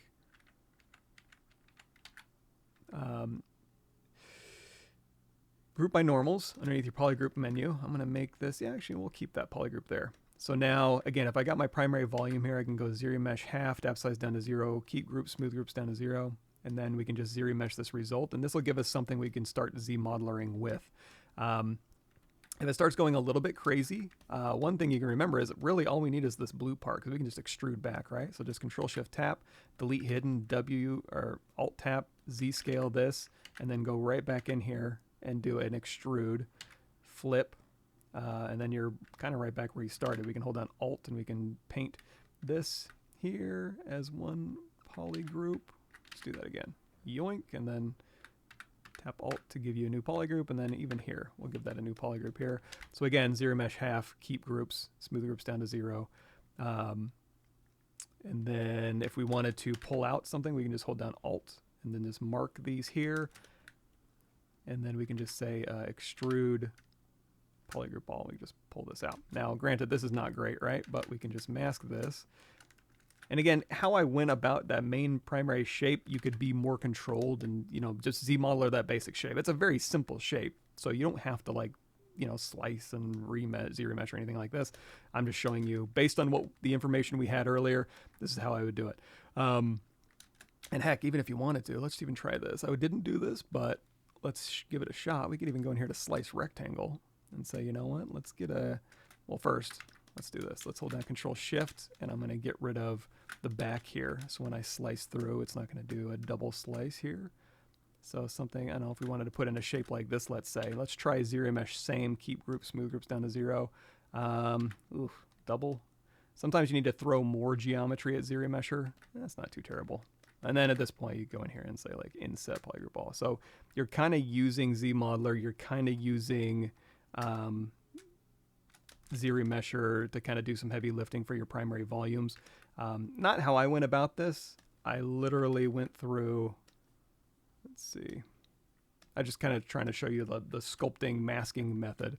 But again, this shape is so simple that I went through and just used ZModeler. This is all for baking. But yeah, just ZModeler, pull this out. I didn't even bother building this in. That's another thing too, is you can use Booleans to do a little bit more complex shapes. So this is a good example of that. Let's steal this one, duplicate this, and we'll say W home. Shoot it down to the bottom here. So let's talk about Booleans and hard surface modeling. So here's a shape here. Append. Let's append a cube here. So here's a trick. You have a cube, and notoriously, cubes in ZBrush are set up to have some functionality where you end up with polarized caps on the end here. So if you go down here to initialize, after you've made a polymesh 3D, you can go here initialize and you just make it a Q cube, and you can even say 1 1 1 Q cube. It'll give you a nice simple cube. Alternatively, if you've already got the shape dialed in, you can use ZRemesher and just say detect edges. Depth size down to 0. We'll say half. It'll go through and rebuild based on your volumes. It'll find your edges, increase them for you. Then you can hit Control D a couple times, delete lower, and now you've got a nice evenly distributed mesh for all your whatever you want to do. So now if I want to poke holes through here and then also rebuild this, what I would do is, again, that brush I posted earlier, I would grab that brush here. Let's go in here to like cylinder 32, pretty decent res. I'm going to pull out a cylinder in here. I'm going to say split mask points to split it into its own subtool here. If we turn on transparency, we're going to poke a hole right through here. I'm going to control drag out a copy, and then I'm going to turn off X symmetry and get rid of that one, delete hidden, and then we'll just move this one into the middle here. So now I have things being poked through this thing. Now, before I go through and Boolean this, I'm going to do let's make it so you can see it. I'm going to do a polygroup, group by normals. I want polygroups on everywhere I want it to go and look and put edges where I want them. I want a polygroup. You could do the same thing here. You could do a group by normals, but since these things go all the way through the object, I really don't need that. However, if they didn't, let's do both. These I'm going to have go all the way through the object. This one, I'm going to have go halfway through the object. We'll show you the difference.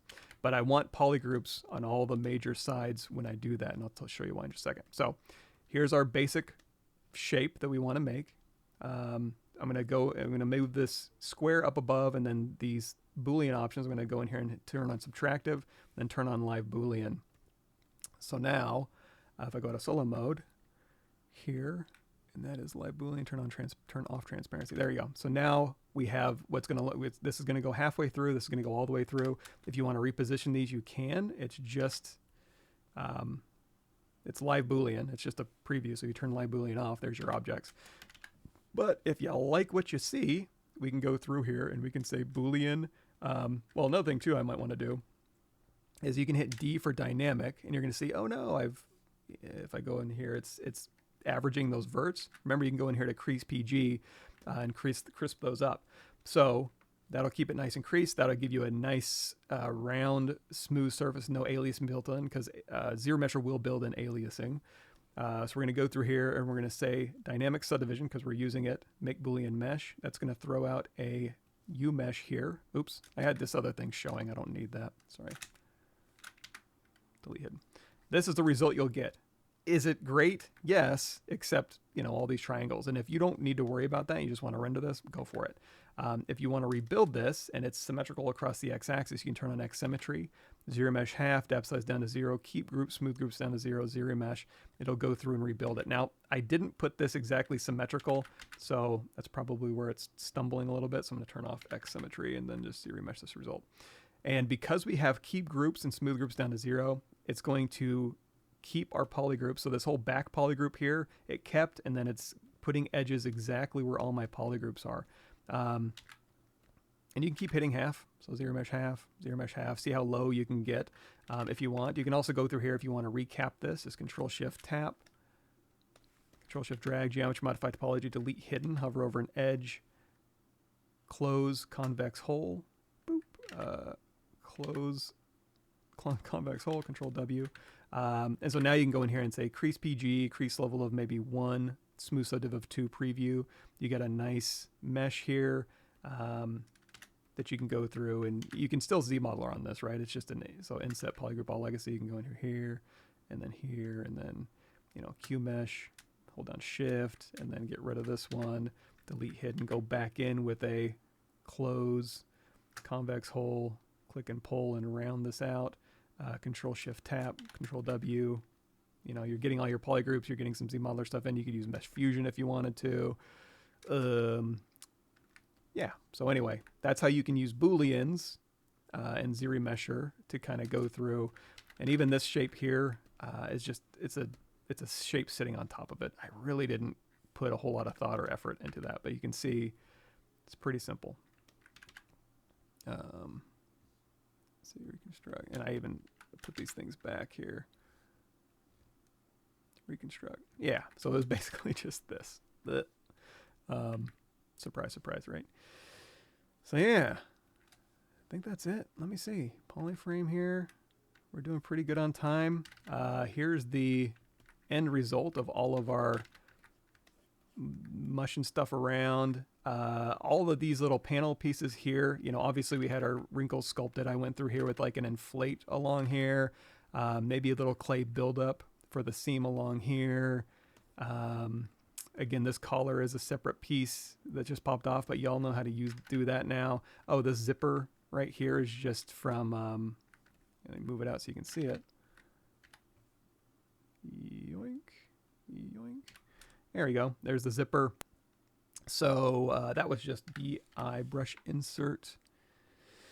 Where's that at? So here's the zipper plastic.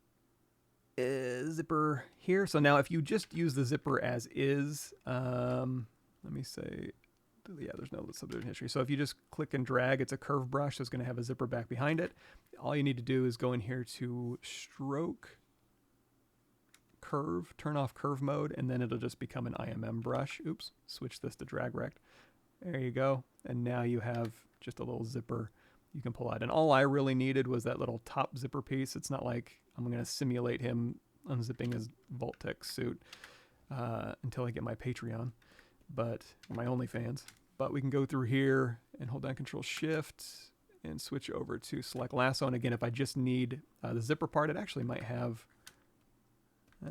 let's do polygroups, auto groups. And then I can just, 2 ways you can do this. You can go through here and you can say, I just want all this stuff. Grab a loose selection over at Control-Shift-A, and then you can go through here and get rid of anything you don't need. Or you can literally just go through here with Select Rec and just say, I want this piece, this piece, this piece, this piece, this piece. Geometry Modify Topology, delete hidden. D for dynamic, crease level of 1, smooth subdiv of 2. Boom. There you go. There's your little zipper. Yeah, sculpt some cloth, sculpt some stuff. 754. Let me just open this real quick. And I'll show you the final result-ish. And then I think we got a few more minutes, and then I'll go through kind of cleaning up some hard surface stuff. Get some more coffee in me.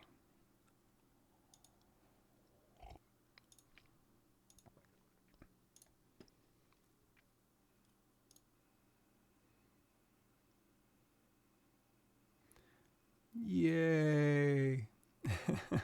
Actually, scene. Let's go here. Let's put on a little more stage production.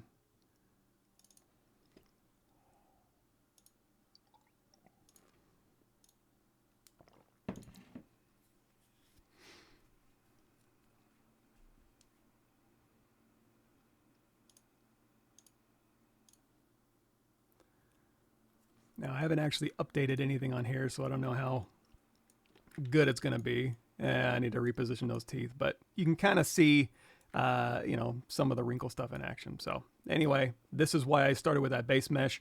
I get all this for free, but you can see the suit and everything's all been baked. Let me see F. There we go. So here's the suit. Here's all the wrinkles. Here's all the different parts.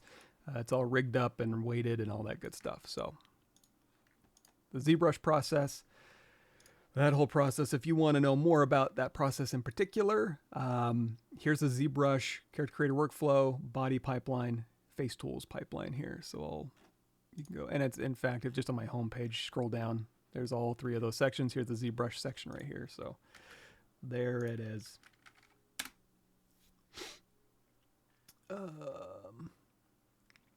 Cool. Yes. So now, again, we got a few minutes left. So let me go here, delete all. And then hard surface. Do I have something? Yeah, you know what? I can actually load something up that will have something reasonable.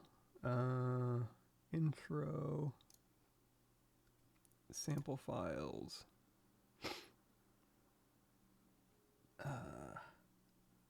Mech helmet progression. Yeah, actually, you know what? Let's go back in time. Let's go back to a really, really early. So, for example, this is how my concept's probably going to start out, right? Just going in here and just getting a basic shape in there. And then I'm going to go through and I'm going to rebuild some of those pieces and refine some of those pieces. Some of it's going to be sculpted, some of it's going to be ZModeler, and then we're going to go and refine these forms. Actually, I think I have a better example than this one. This one's a little too old for my tastes. Female progression. Okay, so here's an example. No, this is all, some of this is sculpted. Hold on just a second. Let me find bird robot. That might be better. Okay, yeah. Gross. Okay, so here's the concept blockout. And then over here, here's the blockout kind of refine. And then here's the pieces I want to separate. Here's the refined form. And if you go to the hard surface doc I sent out earlier, damn, I don't have it. Oh yeah, I do. If you want to follow along and do your own, that's the Jonas Rosinas art station here. He's got a video on how to do this, basically. And this is just me kind of following along. And then here is my concept mesh at the end of the day. And again, it's just sculpted. There's some ZModeler stuff. There's some IMM stuff, Kitbashy stuff, and then there's some sculpting stuff. But none of it's rebuilt. It's all just kind of placeholder. And then also, if you're so inclined, you could draw over it.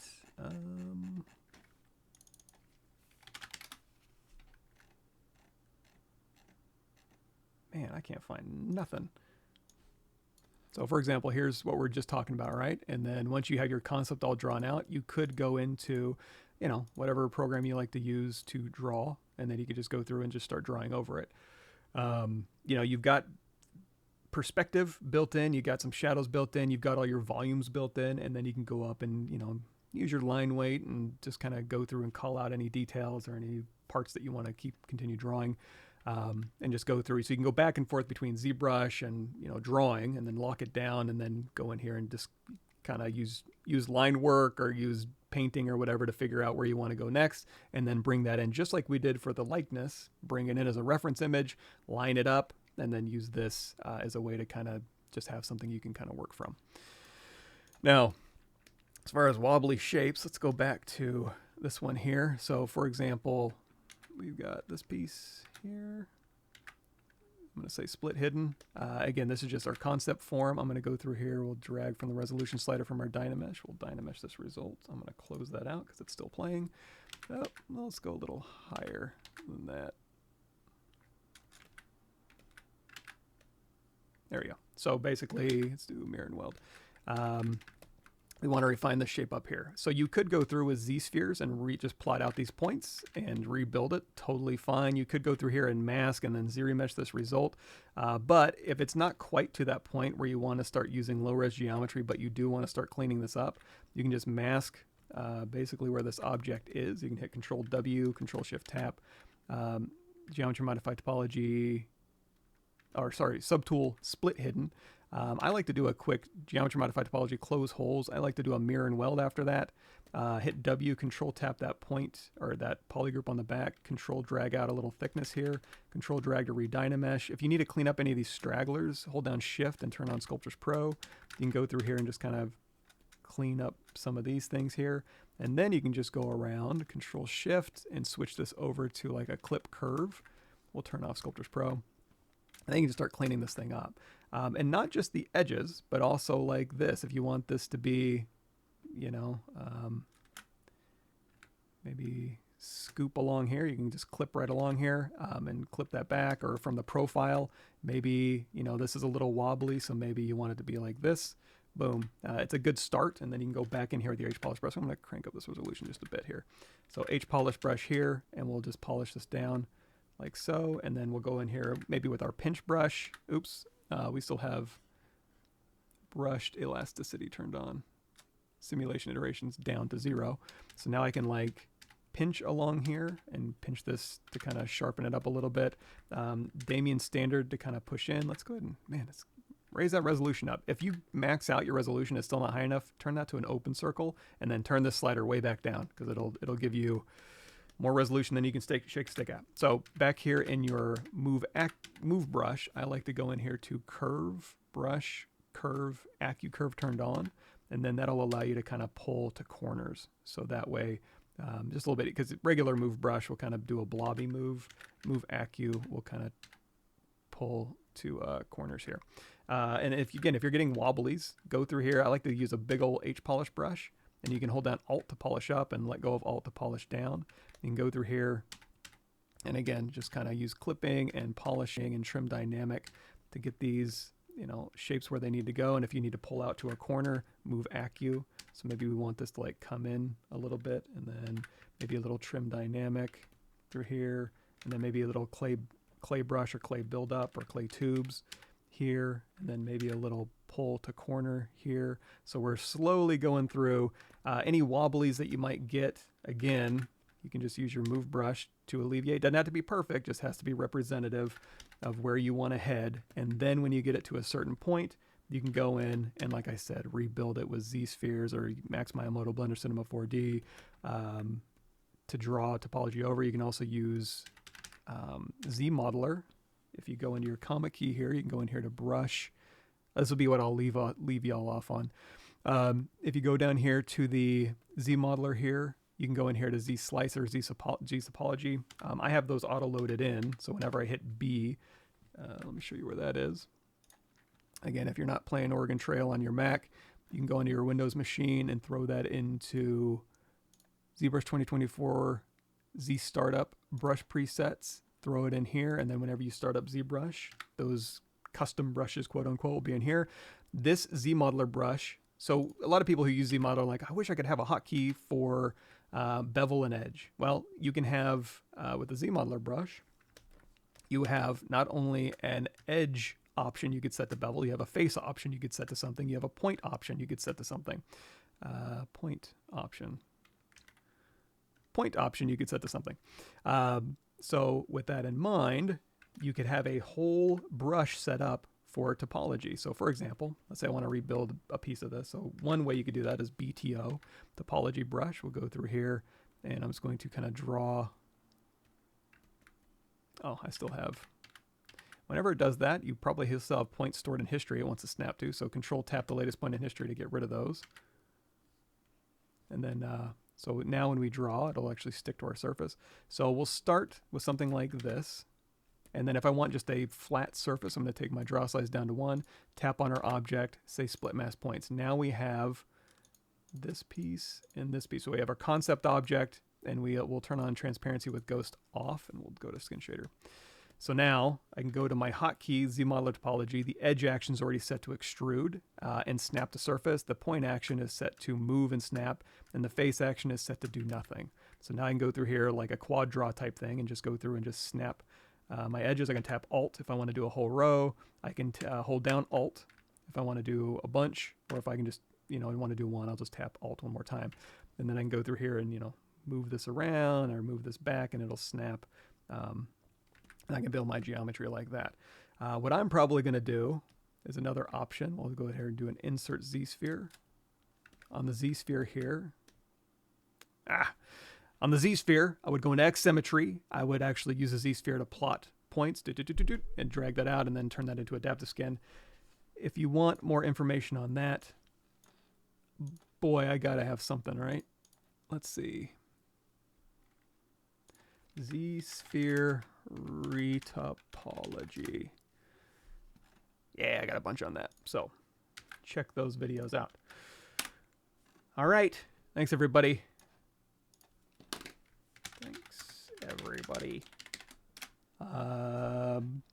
I might do a follow-up on my channel. Well, the next thing I'll tell you what we're going to do is we got our Walton Goggins.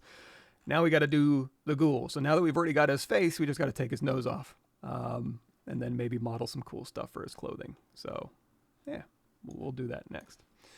Cool. Thanks, everybody. And see y'all next time.